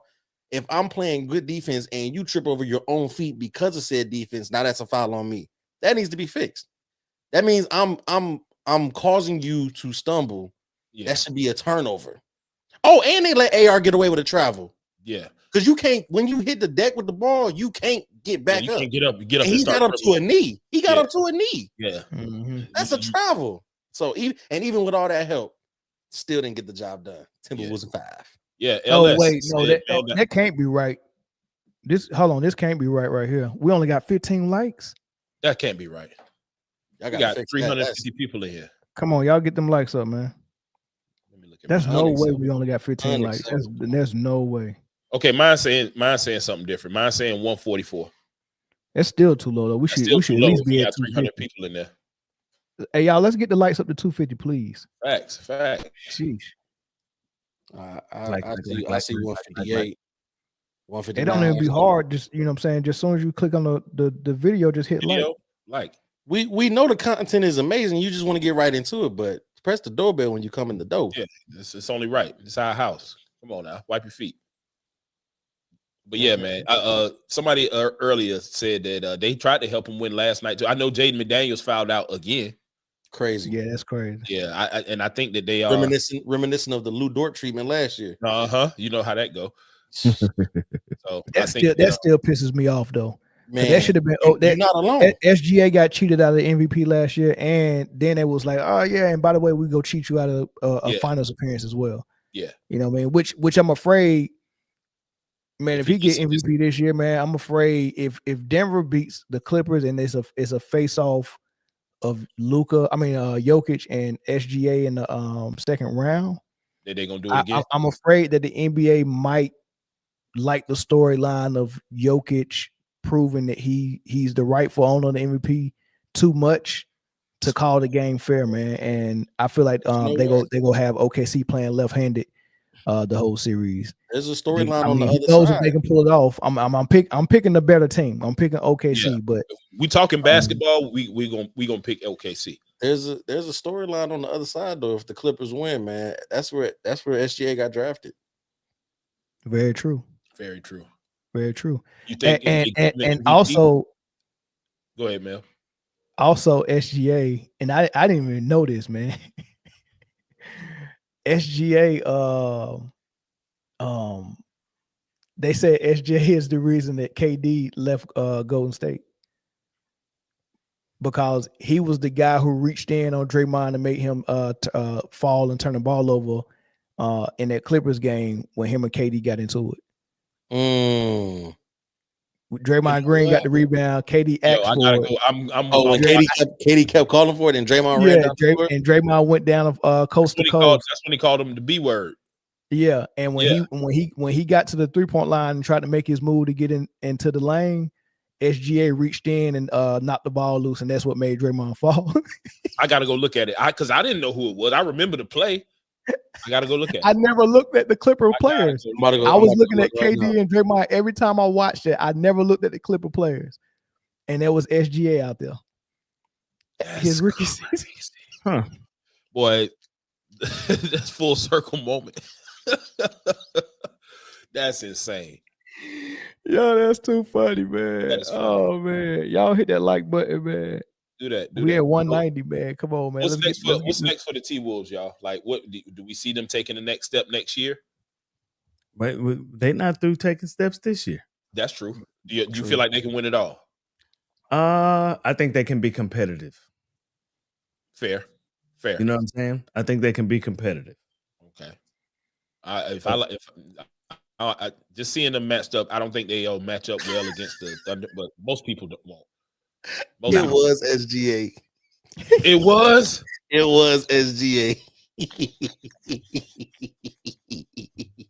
That is some Final Destination. Like yo. I'm about to send it to y'all. Yeah, so put it in the group chat. Man. Also, if y'all not watching the game, Draymond just got another flagrant foul. He hit Jalen Green in the face the same way he hit Yusuf Nurkic when he was playing for Phoenix, and try to make it look like an accident, right? So what happened was Steph Curry had the ball and Draymond was supposed to set a screen on Jalen Green. But he you could tell because you know how to set a screen. He didn't have to move, but what he did, he purposely, when he was about to set the screen, because you know him and Jalen Green were going back and forth, he purposely shoulder checked him right in his chest and in his chin, right, when he set the screen. And then he turned around and turned his back to him. Refs did not call the moving screen, illegal screen, or him lunging into that dude's chin with his shoulder. Didn't even call it. So when he hit him, Jalen Green was going backwards and probably was about to fall on his back. Yeah. And then he grabbed Draymond's arms to stay up. And when he grabbed his arms, Draymond Green tried to flop like he was getting pulled. And then literally grabbed his arm and smacked the dog piss out of Jalen Green and then spent to try to make it look like it was him trying to get loose from being tangled. And I'm watching this on Twitter and scroll down, and lo and behold, here come the Draymond Green apologizing, saying what you expect him to do. He was getting grabbed. I can't. Like this what like I don't know what generation we in. I don't even know what to call it. But people, they will make excuses for anything. Like for anything, you can see it with your eyes. Hey man, Draymond just shot that man. I mean, what you expect him to do? The man grabbed his gun. He was pointed at him. Like, what do you mean? Like, stop. You don't have to do that for grown men. You know what I mean? You know what? It is what it is. You know what?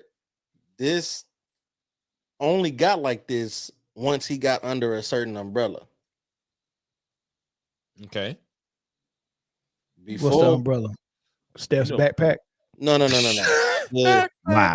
The name of the collective of people. Yeah. Hey, you can't say that name. Nah, can't say that name. They who must not be named. Yeah. But once he got under that umbrella, he started getting the same kind of people that defend LeBron and Luka. I'm just saying. Coincidence? I think not. I'll let you decide. Interesting.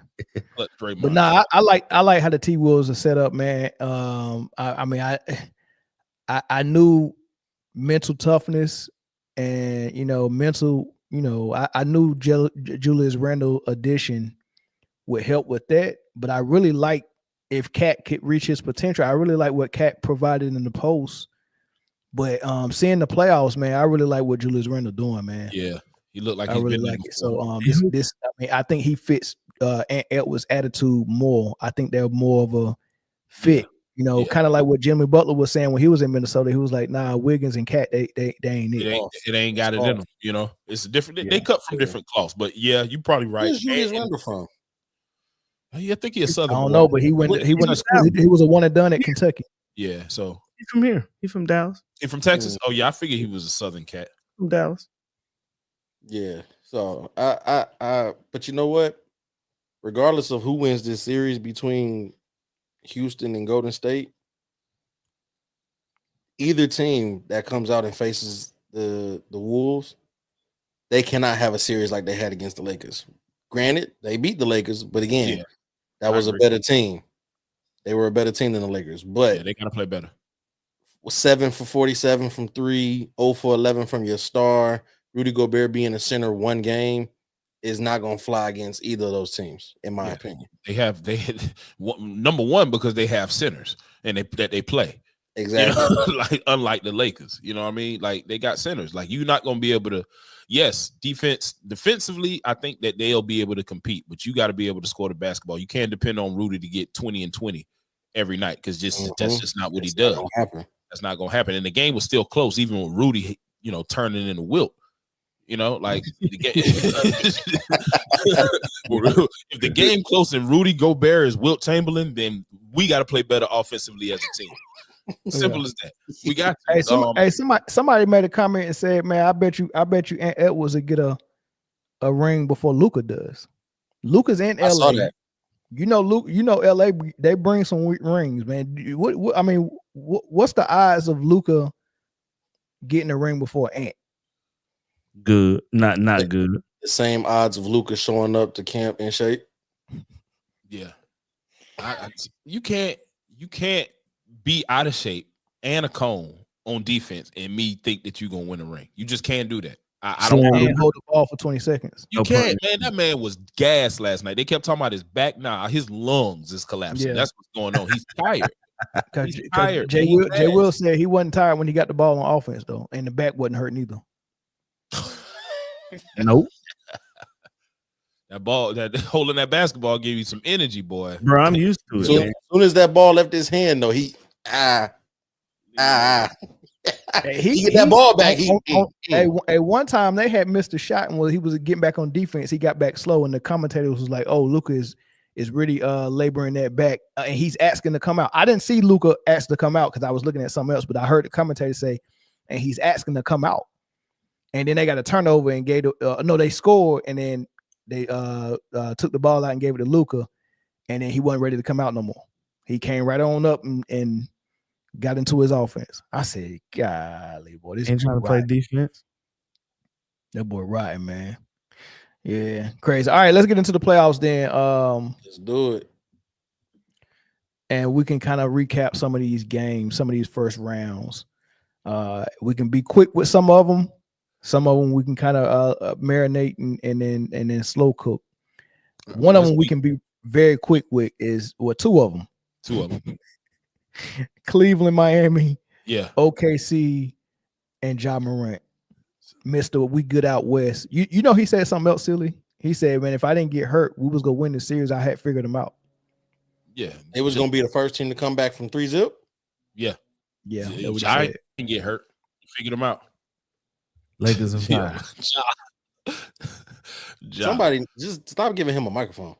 Yeah. Ever since he said we good out here in the West, they have in fact not been good out there in the West. Nah, at all. They've been bad actually out there in the West. They done lost their coach and everything. That boy done sacrificed everything. But those were foregone conclusions. I thought.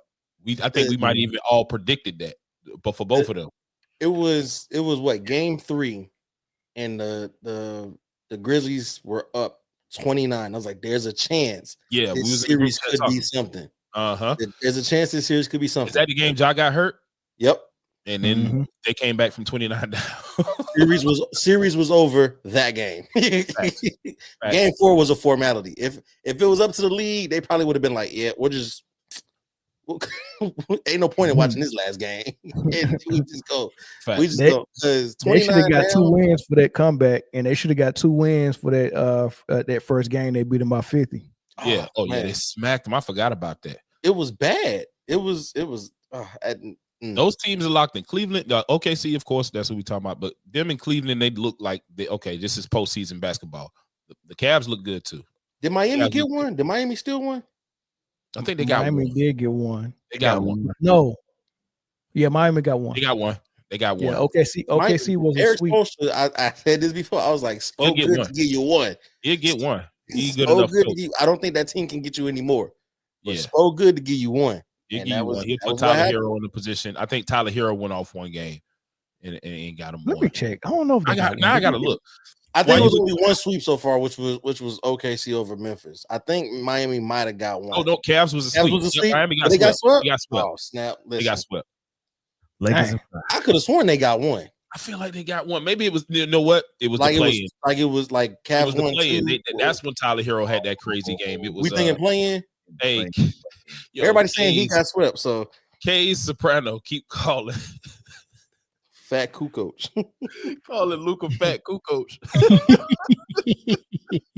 As I seen it a couple of times. I gotta call it out. Yeah, it was definitely talk about another series that ended. Did y'all see the Pacers Bucks ending with Giannis? Let's talk about it. He can't. His dad can't come to any games for the foreseeable future. Oh, he got punishment. Yeah, they banned him. I don't know if the punishment came from the league or if the punishment came from the Pacers. It should have came from the Pacers. The league shouldn't have had to get involved in that. Pacers should have done.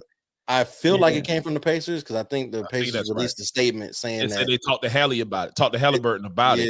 And I respect Halliburton for going out and saying in the press conference, you know what, I don't, that's my daddy. I love him to death. He always got my back, but I don't agree with how he handled that. And don't get in nobody's face, bro. How can you get on the court that deep in the court though? How did he get that far in? Yeah, somebody let him on the court. That's crazy. Somebody let him on the court. But I tell you one thing, I really grew some respect for Giannis. Me too. For what he said at the press conference about it. Man, I should have got it was powerful. We should have got that soundbite. Yeah, I just thought about it too. But yeah, it was really if you can find it, man. Yeah, man, because that was good. It was good. It was well thought out. I didn't hear exactly what he said, so I'm waiting to hear that. But I'm impressed with his restraint because he forehead to forehead, and he got about half a foot in height on him, and probably 50 pounds. He could have beat that old man. He could have put Holly's dad in the basket. He could have beat that old man blue. Did you like Holly's dad's explanation for it? I didn't hear that. Who else did? Giannis was on bullshit. Giannis got into it with Mathurin. He got into it with Mathurin. He grabbed his head like a little boy. So so I don't know what happened with that, but I feel like it was one of those, like I'm talking to you type deal or whatever. Maybe Mathurin thought it was a little too aggressive, and because I couldn't really read lips because they were in close, and then it just got bad. But I think Giannis had a lot of emotion from just being eliminated.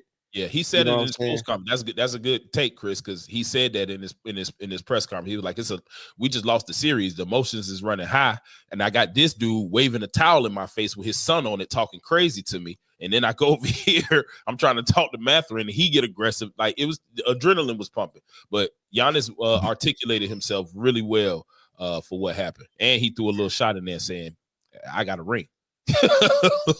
I'm gonna play what his dad said first. Okay.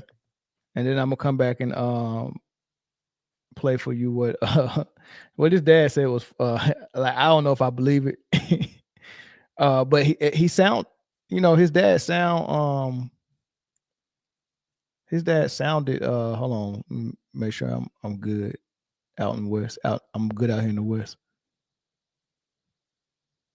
Connect. Gotta make sure you're good in the West.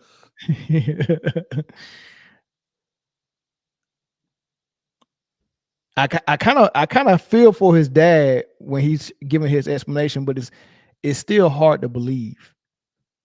It's really hard to believe. I'm not even gonna lie to you. Come on, man, why are you acting up? Okay, there we go. All right, here's his dad.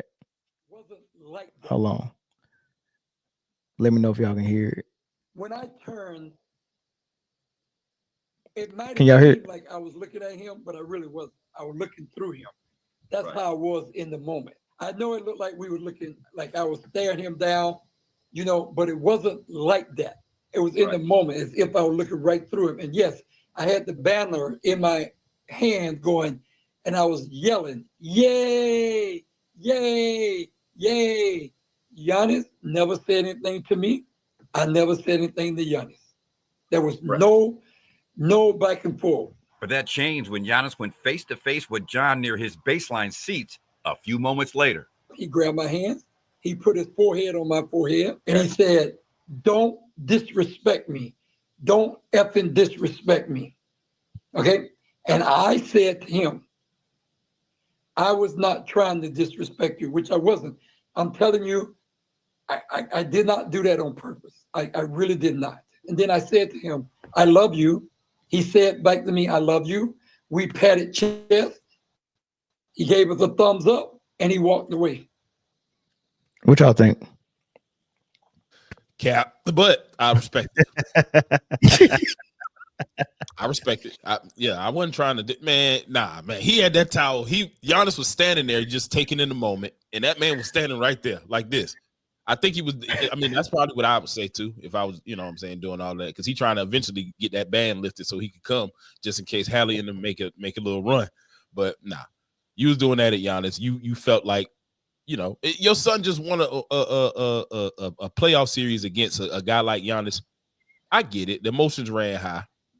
I do believe he was looking at Giannis. I think he probably didn't expect Giannis to come and check him about it. And, I'm glad they was able to piece it up in that moment, though, because that's real. That's big of both of them, because normally somebody come up and put their forehead on my forehead. It's time to go at this point. Yeah.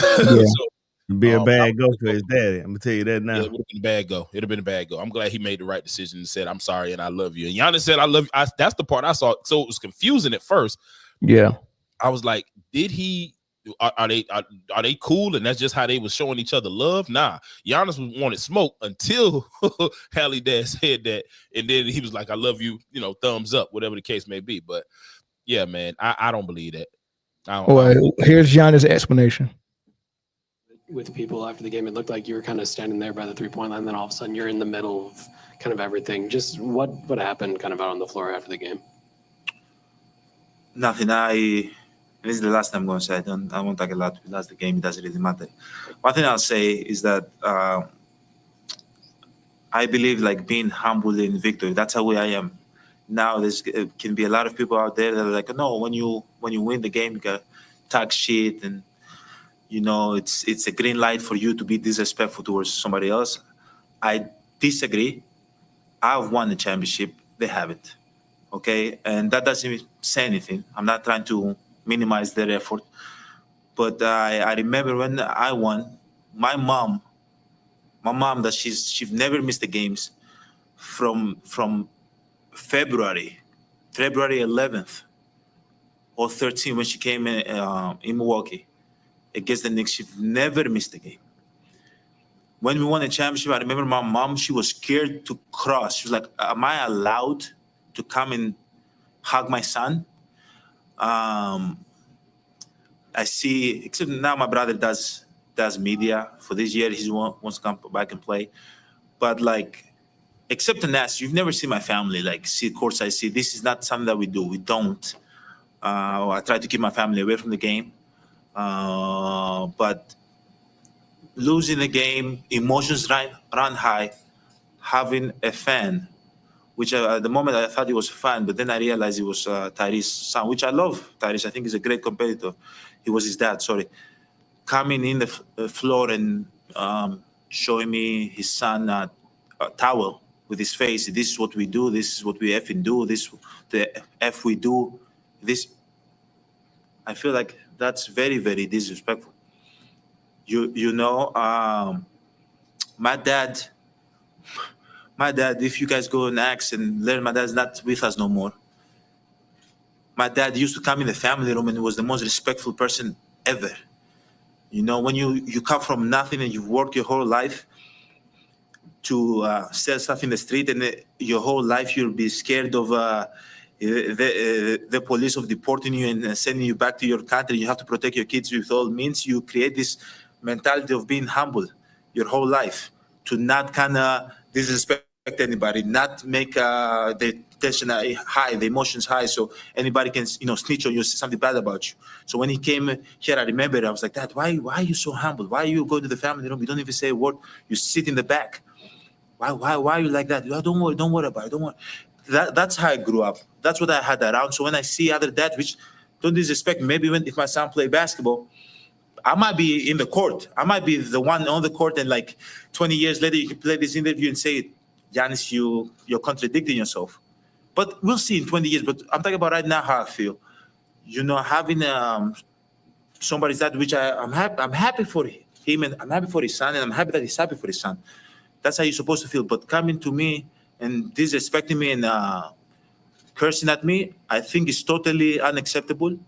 Totally unacceptable. Okay? And I'm not the guy that points fingers, because in my neighborhood, snitches get stitches. So I don't want to say something, for him to say, to get fined or anything. But it's not respectful. I talked with him at the end. And I think we're in a good place. Thoughts? Perfectly said.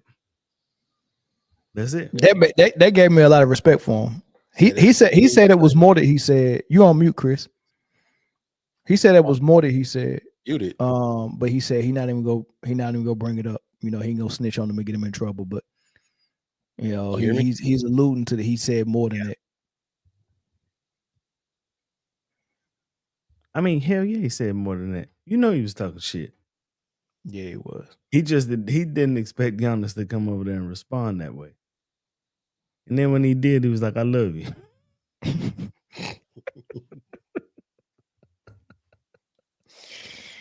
Oh man, Chris, what's up? What you think about it, man? I definitely think that Halliburton's dad crossed a line. As a family member of a NBA player, you are awarded certain privileges that other common fans or even super fans aren't afforded. But with that comes the responsibility to hold yourself to a higher standard. And yes, you just watched him. You just watched your son 4-1, a former MVP, former NBA champion. And this is a great accomplishment for your son, right? And so, again, emotions are very high, but you still have to be aware in that moment that even though your life is different and you might be around these superstars more than most people are, that at the end of the day, they're still people, and there still should be protections in place that you just can't go do certain things, right? Get on the court.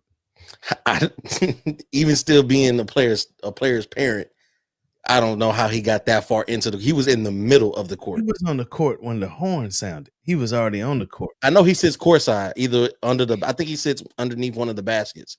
So he's right there, but he got to center court fast. He was like, he got there before the players did.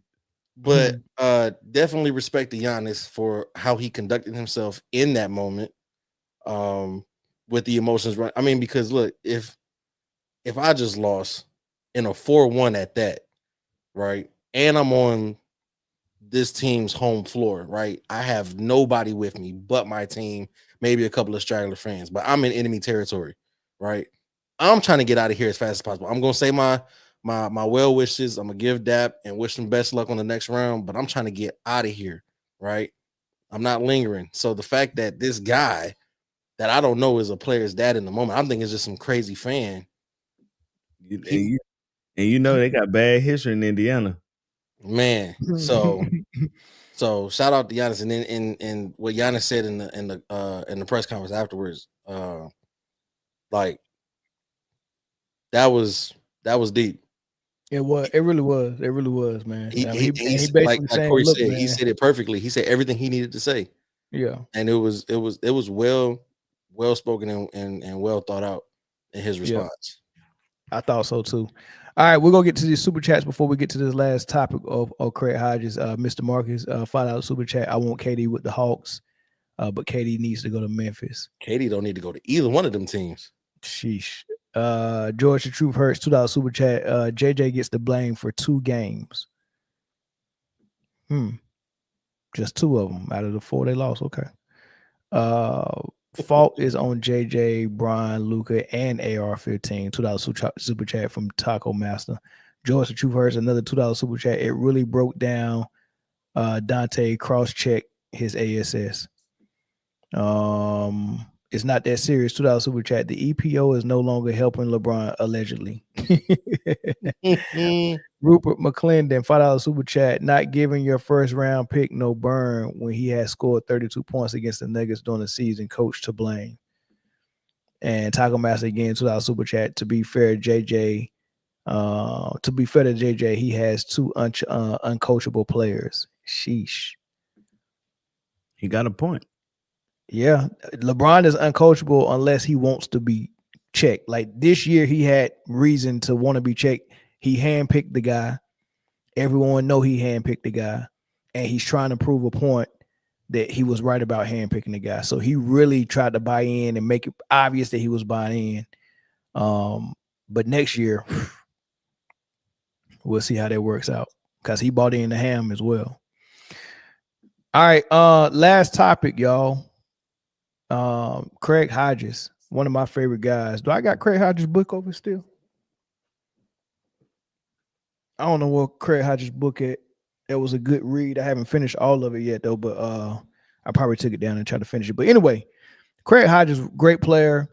I think he was a 4-time 3-point contest winner. A great 3-point shooter for the Bulls. Didn't get a lot of tick, didn't get a lot of burn, but blackballed from the league, for a couple of reasons. Kind of the same reason why Mahmoud was blackballed, they was out front with their Muslim faith and everything that deal with black issues and stuff like that. They kind of rub people the wrong way being militant. But anyway, he played with Michael Jordan, he coached Kobe Bryant, all that good stuff. And he had an interesting take on the difference between Michael Jordan and Kobe Bryant.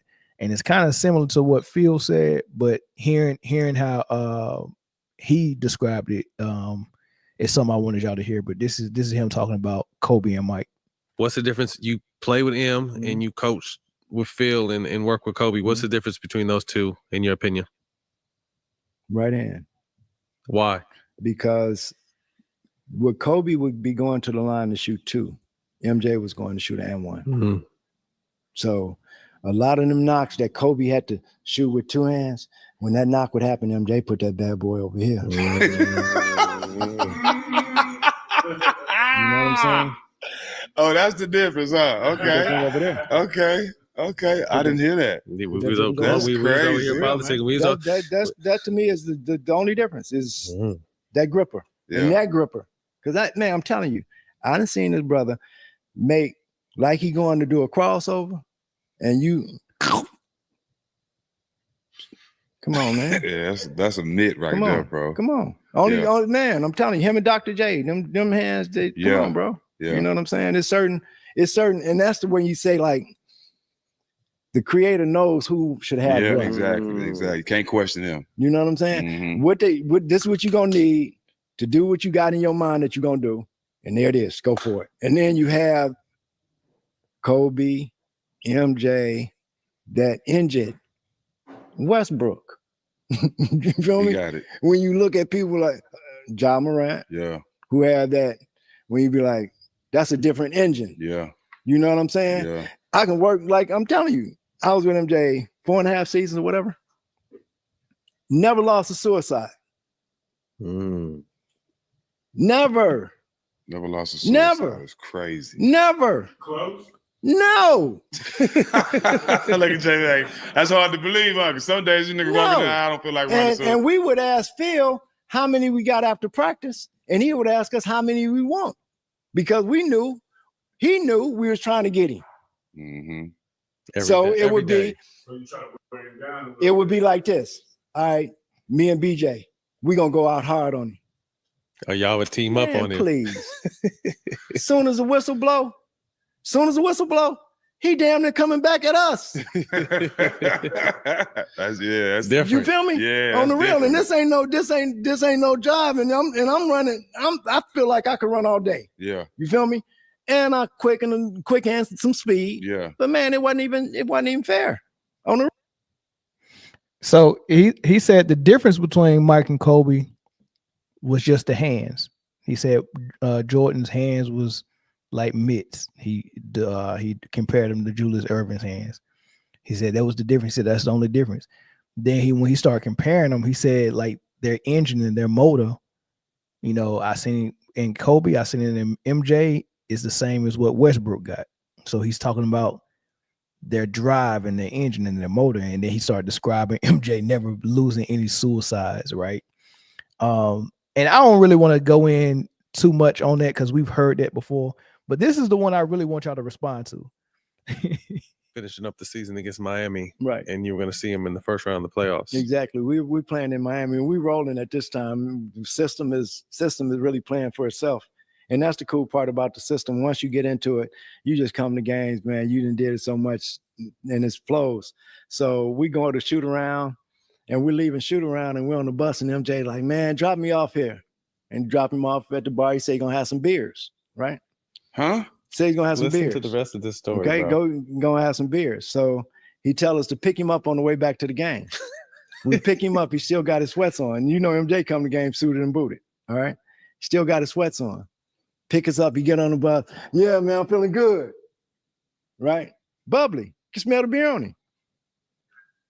Got 30 at half. All right, going through warm-ups, man. I'm seeing 3 rims. I'm gonna shoot at the one in the middle. Okay, that's hard. Okay, and then told us if y'all can't beat them, we don't need to win a championship. Y'all can beat them without me. But came in there and he got it done early and wouldn't sit down. Okay, fresh Wouldn't off sit of down? Wouldn't sit down. That's why that's the kind of shit. Not that, but it bothers me what Dallas's management is trying to portray Luka as. Like, we aren't grown men and can handle what we need to do. They're mad because they think he smokes hookah and drinks beer. Like, if you knew what motherfuckers was really doing and still going out there and being professionals, like, shut that shit that's up. the crazy. See, so the end part, the way they tried to tie Luka into that, first and foremost, if you're drinking beer and smoking hookah and it's causing you to be out of shape, that's like, if you're out of shape, that's the first thing you got to do as an athlete: be in shape, be at a good playing weight. Luka's not doing that. So you on mute, Corey, but Luka's not doing that. So when you're not doing what you're supposed to be doing, people are going to start nitpicking at certain things and trying to get you to stop doing certain things that's detrimental to you showing up in shape, right? So I can get why people are on Luka about beer and hookah. All right, so don't try to compare that to Jordan. But getting back to Jordan, getting asked to be dropped off at a freaking bar before a game against a team that you had already knew that was going to be your first round opponent in the playoffs. You get drunk, come in, drop 30, and at halftime tell them, I'm not about to play the rest of the game. If y'all can't beat them without me, then we don't need to go to the championship. I don't know if that's a flex. I mean, because I like a little bit more professionalism, and all the people that Michael Jordan called out for being crackheads and coat heads when he first got to Chicago. I don't think it's something laughable to talk about him playing drunk. I don't think that's a cool thing, but evidently he did it. I don't know how often he did it, but he did it. But they barely get 30 like that. I don't know what to say about it, man. What y'all think about it? I don't know. I feel like we've heard some of the stories about MJ and, like, you know, what other people have said, and, you know, some of these stories sound crazy, like, you know, old folklore and old myths and stuff, you know, like when they talk about, you know, make-believe characters and stuff like that. They got these legends and myths behind them, but we've seen MJ do some crazy things, like to be able to go out there and hoop with food poisoning. I can't move with food poisoning. And MJ out here, wait, I think did he have 38 that game? The flu game? 38, right? Yeah. So to be able to get drunk before the game, say I see 3 rims and I'm gonna shoot the one in the middle. Look, and they say he used to play games like that on zero sleep too. So I heard of him playing with the flu. Of course, we all knew about that. I've heard about him playing on no sleep, but evidently he also plays drunk too. At this point, how does not this man play? Man, that's not cool, man. But maybe that's why it was that's why you could get 38 playing on the flu if you done played drunk before. And to be honest with you, MJ's such a master manipulator and mind, you know, I don't even know if he got drunk. He probably poured beer on himself to smell like beer and was trying to prove something to his team. I don't know. I don't know, man. It's hard for me to believe that man got drunk and came like to the a game. team building exercise. Like, hey, don't rely on me. If y'all can't be he might have been trying to prove a point, man.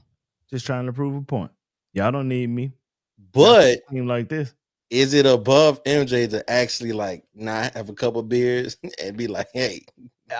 No. Evidently, he was just blessed, man, because it's player like Kobe Bryant, like he really, I think he did more work off the court to take care of himself than MJ did. Like Kobe Bryant made sure he got sleep. Kobe Bryant didn't party like that. Watch what he ate. You know what I mean? All that stuff, man. And it seemed like MJ was just smoking cigars in the tunnel. Smoking cigars, drinking, gambling, not even sleep, he just partying, doing whatever. Hitting Vanessa Williams after she won Mrs. America, just out there just doing this, just slanging meat, all types of stuff he was doing. Like he lived a La Vida Loca, man. And still go put 30 on your favorite team. Yeah, so I think he was just blessed, man. I don't think he, because you can look at him now and you can tell his body, like his eyes yellow, his face, he chubby in the face. Like he must have really just been blessed, man, to be able to, take care of his. I mean, he lived and he worked out, he was in shape and stuff like that. But dang, like he put a lot of stuff in his body he probably didn't need. And still, yeah. And John Jones, said John Jones was like that too. Yeah, John Jones is like that. John Jones is that's my UFC GOAT. John Jones is my favorite because this man and Chrome and look and DC so mad at him. He was like, man, why y'all like him? He's on coke. Like he don't understand why people like John Jones. And you couldn't beat him. He be trying to. He's a coke head. And he failed drug test now, and he's not a good person. And he's a woman. Like he be trying to snitch on him about all the bad stuff, and people be like, "We still like him." What John doing that in that octagon, man? Oh man, it's Jordan like damn near. Chris, can he beat Aspinall? Light work. I think so. It's light work. Now this is Aspinall is an incredible athlete, incredible fighter. So it might be a better fight than what we got when he fought Cyril Gane, right? I hope so. But John is different, and if you get a focused John, I mean his question mark kicks are still crazy. The kicks. Who was he fighting? What's old boy name? Stipe Miocic. He hit him with one of the nastiest heel kicks to the liver, shut the whole system down. And he just threw that kick just so willy-nilly, like boom. John is different. If I was DC, I'd be mad too. I couldn't beat this nigga to save my life. Can't beat him to save your life. I'd be mad too. Just whoop your ass. Just go in there. John probably ain't even training right now. No. Oh man. If I was DC, I'd be mad too. He damn near killed Lilo. Why is that dude so good? He did almost kill me. And you know what? He come from a family of athletes and champions. His two brothers are both Super Bowl champions. Yep. I'm just crazy. Like crazy. It's in the genes. They're bred to be winners, man. John is different. Gregory Champion is right. Babe Ruth the same way. You smoke, drink, do whatever, but he knocked the shit out of that baseball. I tell you that. Babe Ruth looked like he did all that though. He did. And Babe Ruth not the GOAT. Barry Bonds is the GOAT. Well, Barry Bonds here the GOAT of the sports show. Wayne Gretzky and hockey. That'd never be. I don't care. I don't know. Ovi is. Ovi did break his scoring record, but do you know Rain got the scoring and the assist record? Yeah. Well, he had to score him, but he got the assist record too. Mm-hmm. Wayne was that guy. The great one. Imagine being the best scorer and the best assist. I mean, just imagine it though in hockey. Yeah. The dude is phenomenal. Wayne Gretzky is only important. I think there can be. I think there's a better debate. 65. He also swung a 42 ounce bat. I think there's Wayne did. No. Talking about he said Babe Ruth was facing pitchers who only threw 80 to 85. I say yeah, he was swinging a 42 ounce bat too. Yeah, fair enough. Yeah, I think the debate between Alex Ovechkin and Wayne Gretzky is closer than the debate between LeBron and MJ. No, I agree. Alex Ovechkin is. He's okay. I watch. I give you that, but okay, I will say that, but I'm still saying there's no debate. It's Wayne. No, yeah, I give you, but Ovechkin is number 2. It's clear, yeah. Okay, I give you that. So that's LeBron's hockey. not number 2, so that's fair. Yeah. So Wayne in hockey. Mm-hmm. It's Barry Bonds in baseball for me. I'm sorry. I know Babe Ruth pitched. I know Babe Ruth was a home run. I mean, but Barry, man, bro, they said that if you listen to pitchers talk about this dude, all them great pitchers that was with the Braves, Glavine, Maddox, all them dudes, when they talk about Barry, they said it's not even close, man. This dude is. I mean, nobody's even on this. They said that we had to walk him like you would get in trouble if you pitched to him. You had to walk this man. And they said he could come up and bat 5 times, right? And you walking him 5 times, and then on that 6th time, somebody will get jumpy and be like, I'm gonna pitch to him, and that's the home run. But like, wait, so the only time you pitched to him, it was a home run? Like you walked him 5 times. You know what? Said that he only in a baseball game, right? In a whole baseball game, he only got like 4 hittable pitches.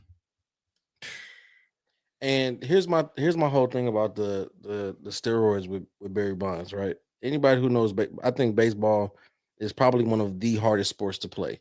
The hand-eye coordination has to be incredible, and if you are a 300 career hitter, you're considered amazing because you know you're every 3 out of 10 at bats you're hitting the ball, right? If you shoot 3 for 10 in basketball, that's not good. If you throw for 3 for 10 as a quarterback, that's not good, right? So 3 for 10 in baseball, you're considered a great hitter. Yes. Steroids doesn't make your hand-eye coordination better. The fact that Barry Bonds could go get that pitch anywhere. Look at Jose Canseco. He was juiced out his ass. You know what I'm saying? And he's like a career 240 hitter. Now it was either a home run or a strikeout. That's what he did. But Barry Bonds was hitting that many home runs, and he would hit like 336. Yeah, it's crazy. So maybe the juice gave him the power to send it as far as it did. But I mean, dude was. I mean, but when Barry was a rookie, he was still hitting home runs. Yeah, dude, upper body was crazy. Barry wasn't on no juice, man. You ain't about to get me to believe that he wasn't on no juice. But it's Barry for being baseball. Listen. If you wear a 6 and 7/8 hat when you join the major leagues, and by the time you retire, you wear a size. That's not true. No. So something I have wrong. My head has gotten bigger in the last 5 years. It didn't grow no 2 sizes. It did. No, it didn't. It may have grown 2 snaps in the back, but it didn't grow 2 sizes. If you look at my dad's head, it's very slim and skinny. That's how my head was most of my Navy career. But if you look at my granddad's head, is big like Barry Bonds, right? And now I'm seeing, because my dad passed when I was 8, so I didn't get to see him grow that head. But it seems like it runs in my family where the head grows. So my head's getting bigger, man. I might need to change my diet or something like that, because I can see where I'm getting to my granddad. But anyway, that's another topic. Your head ain't good. So that's baseball. We know basketball. That's baseball. Football, I can't even pick. It's too many positions. Joe Montana, Jim Brown, Lawrence Taylor, Reggie White. Greatest football player of all time, Barry Sanders. O.J. Simpson. Barry Who? Sanders. It's Barry. O.J. Simpson. It's Barry. O.J. Simpson. It's Barry. It's not Barry. Yes, it is. Barry not on the list is crazy. Like if you would have added him in the list, I'd have been cool. Oh, and Jerry Rice. I'm sorry, and Jerry Rice. Him not being on your list at all is wild. Barry is the best. Barry was, and this is not even, but Barry was poetic. Hey, and Barry did it in 9 seasons. And Jerry Rice. Jerry was all right. Now I'm gonna throw a wrench. I'm gonna see how much you know about who's the GOAT in soccer. Ooh. Corey might have a good idea about it. I got my GOAT. Who's yours? Lionel Messi. Messi is the GOAT. A lot of people go say Pele though. Not mad at that. And Not I've heard mad that at that at all. I've also heard Ronaldinho. Ronaldinho is dope, and Ronaldo is dope. Yeah. But for me, it's Messi. It's Pele for me. Ronaldinho, he's just an and one mixtape type dude. Ronaldo won a lot. Messi won a lot. But Pele, it's just like, okay, for me, I got to see Barry Bonds play, right? But you know who the best player I've ever seen in my life play baseball is? Ken Griffey. Ooh, the kid. Ken Griffey was cold too. Why he keep getting hurt all the time though? No. And he played kind of reckless. He played the field reckless. Like he wasn't scared of the wall. He wasn't scared of none of that. None of that. Man, you saw Ken Griffey in person? Yeah, bro. A few times. Man, that's dope. So I saw him make I stopped eating swine. I'm going on 2 years no swine. I saw him make I can't get that man to eat a slice of bacon for shit. Trust me, I've tried. Yeah, I saw him make 2 years off no swine. I was off the beef too. I just recently started eating beef because I found this place to do oxtail. You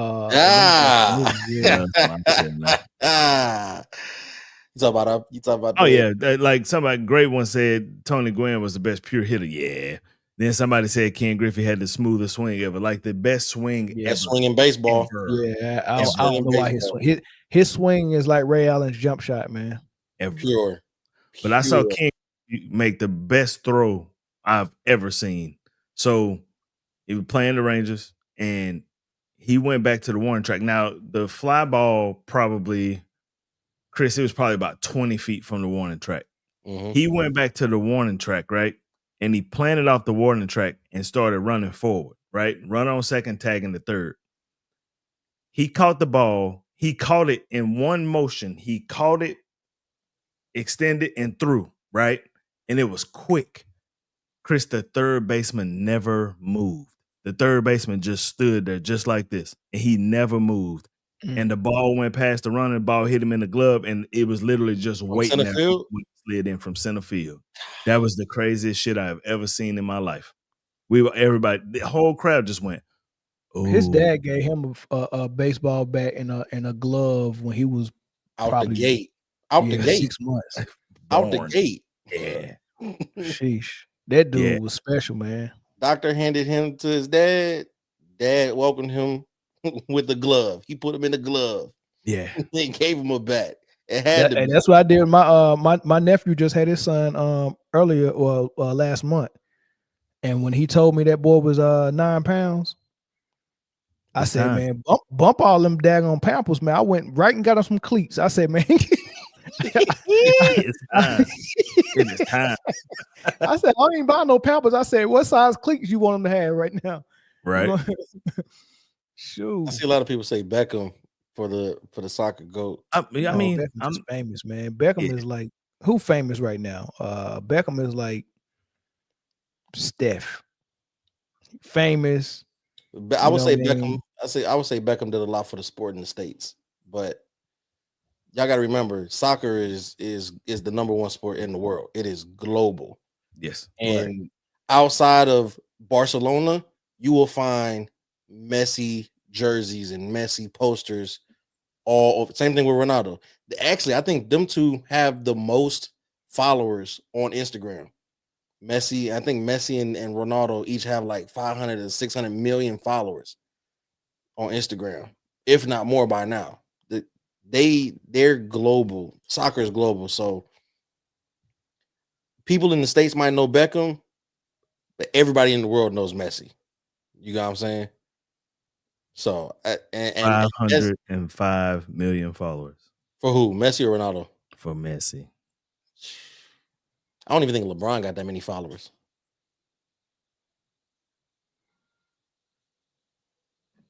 So yeah, Messi cold. Messi LeBron got 1.6 million. He only got 1.6 million followers. Not even close. Damn, he only got 1.6 million followers. That's it. On what platform? Instagram. Oh, okay, yeah. I mean, Bronny probably got that too. I can see Bronny having that. Ronaldo got 653 million followers. They got over 1 billion followers just between the two of them. That's crazy, bro. Soccer Yeah, is buddy. unreal. Okay, who's the golf goat? Tiger. Tiger. Or Phil. I'm not mad at Phil. I'm not. Yeah. I seen the clip. I mean, I think Tiger could have been it if he never would have got hurt. It could have been him definitively. But he didn't accomplish what he could have accomplished in order to pass Phil. So I seen a video the other day. I guess there was some tournament going on, and Tiger was talking to one of the younger guys, and he was like, I had just won my 3rd major the year you were born. Wow. Like, that's crazy. Oh yeah, Jack. Not Phil Mickelson, but Jack. Jack Nicholson. Jack. Yeah. Who is Phil? Which one of Phil Mickelson is the lefty. Yeah. No. Jack Nicholson. I'm sorry. Or what is it? Is Nicklaus? I think Nicklaus. Jack Nicklaus. Yeah. I mean, Bronny got 8 million. Say Arnold Palmer for them lemonade, the tea and lemonade. Yeah. I don't really care for Arnold Palmer's, man. You don't? Nah, not really. I like Arnold Palmer's with unsweet tea. You are because what, the sweetness of the lemonade? Yeah. Oh, okay. Yeah, it's serious. I'm about to say, not you out here drinking unsweet tea, and you from the South. No. Okay. Unsweet tea is just an abomination. Anybody who drinks that is. You drink unsweet tea, Mill? No. All right. Unless it's a tea that's supposed to like a black tea or an Earl Grey. Yeah, something that I'm trying to do for digestion. You know what I mean? I might drink one of them joints, but add a little honey to it. That's sweetness. Natural sweetener. Yeah. Honey stink though. You think so? Yeah, honey smell like. I like the way it smells. Honey smell like freaking earring backs. I think nothing. Wow. I think you've been using the wrong honey, Mel. No, it's been real 100% pure honey. Wrong earring backs. One of the two. First of all, why you know what earring backs smell like? No comment. You got me there. All right, man. Let's go ahead and end the stream, y'all, so we can go watch the rest of this Warriors game.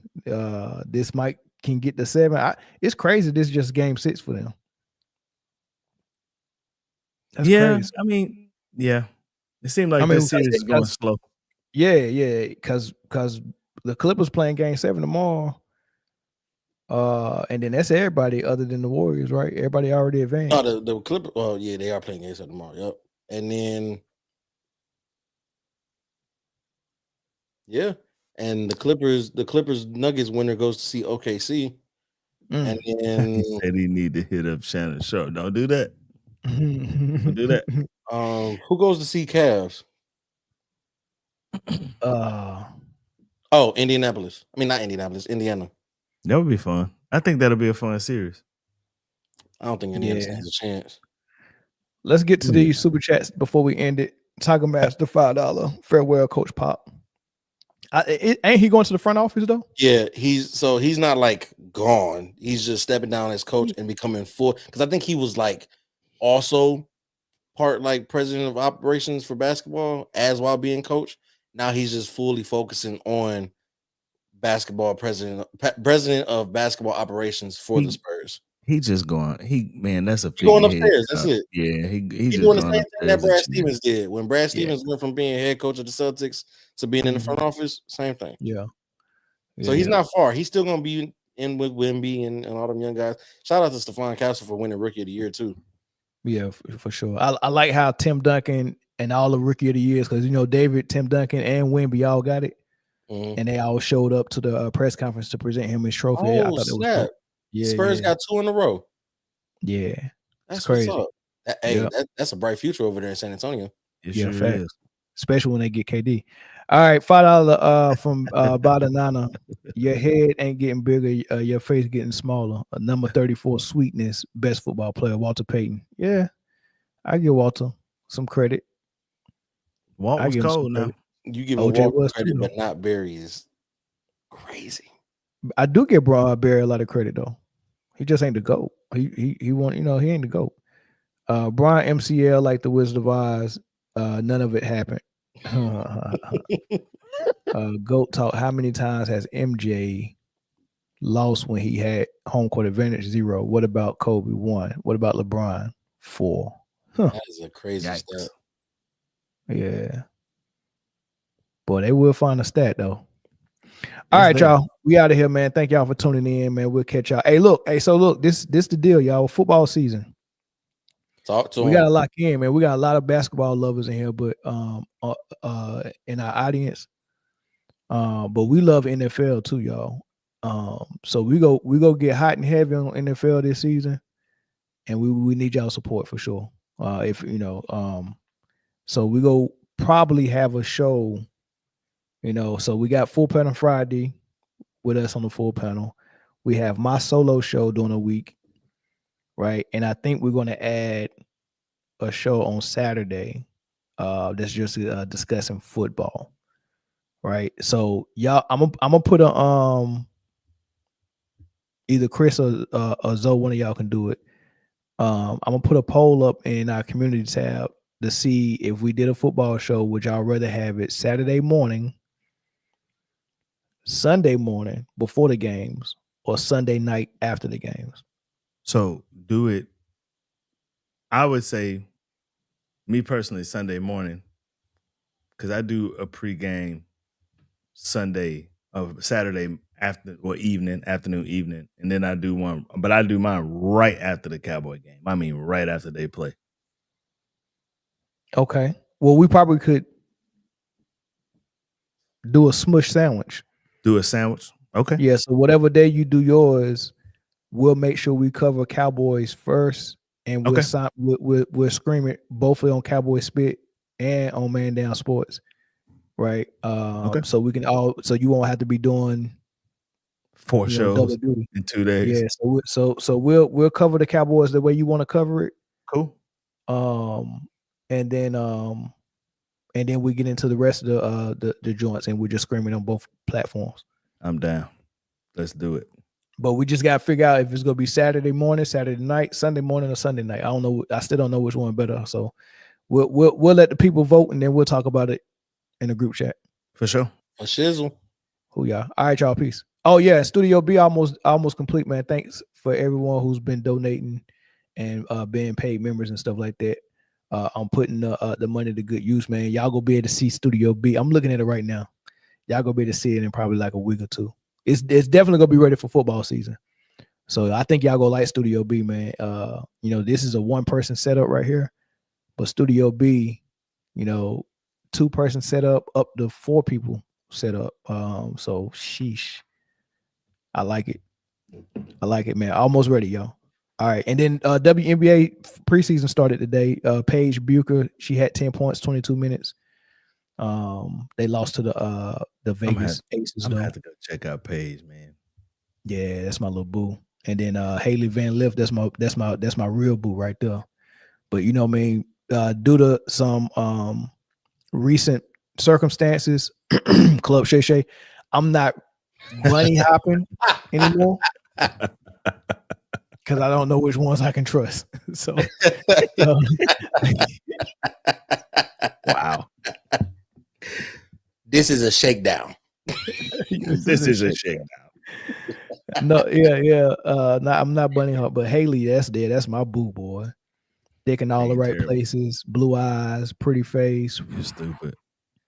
Yeah, that's my boo. Like the brother. She messing with Jalen Suggs right now, but she ain't met me yet though. Word you up. Feel me? Word up. You know, Once man, you meet words one, out the Umar, black queens forever, snow bunnies never. That's what he said, but I already broke that rule. Peace.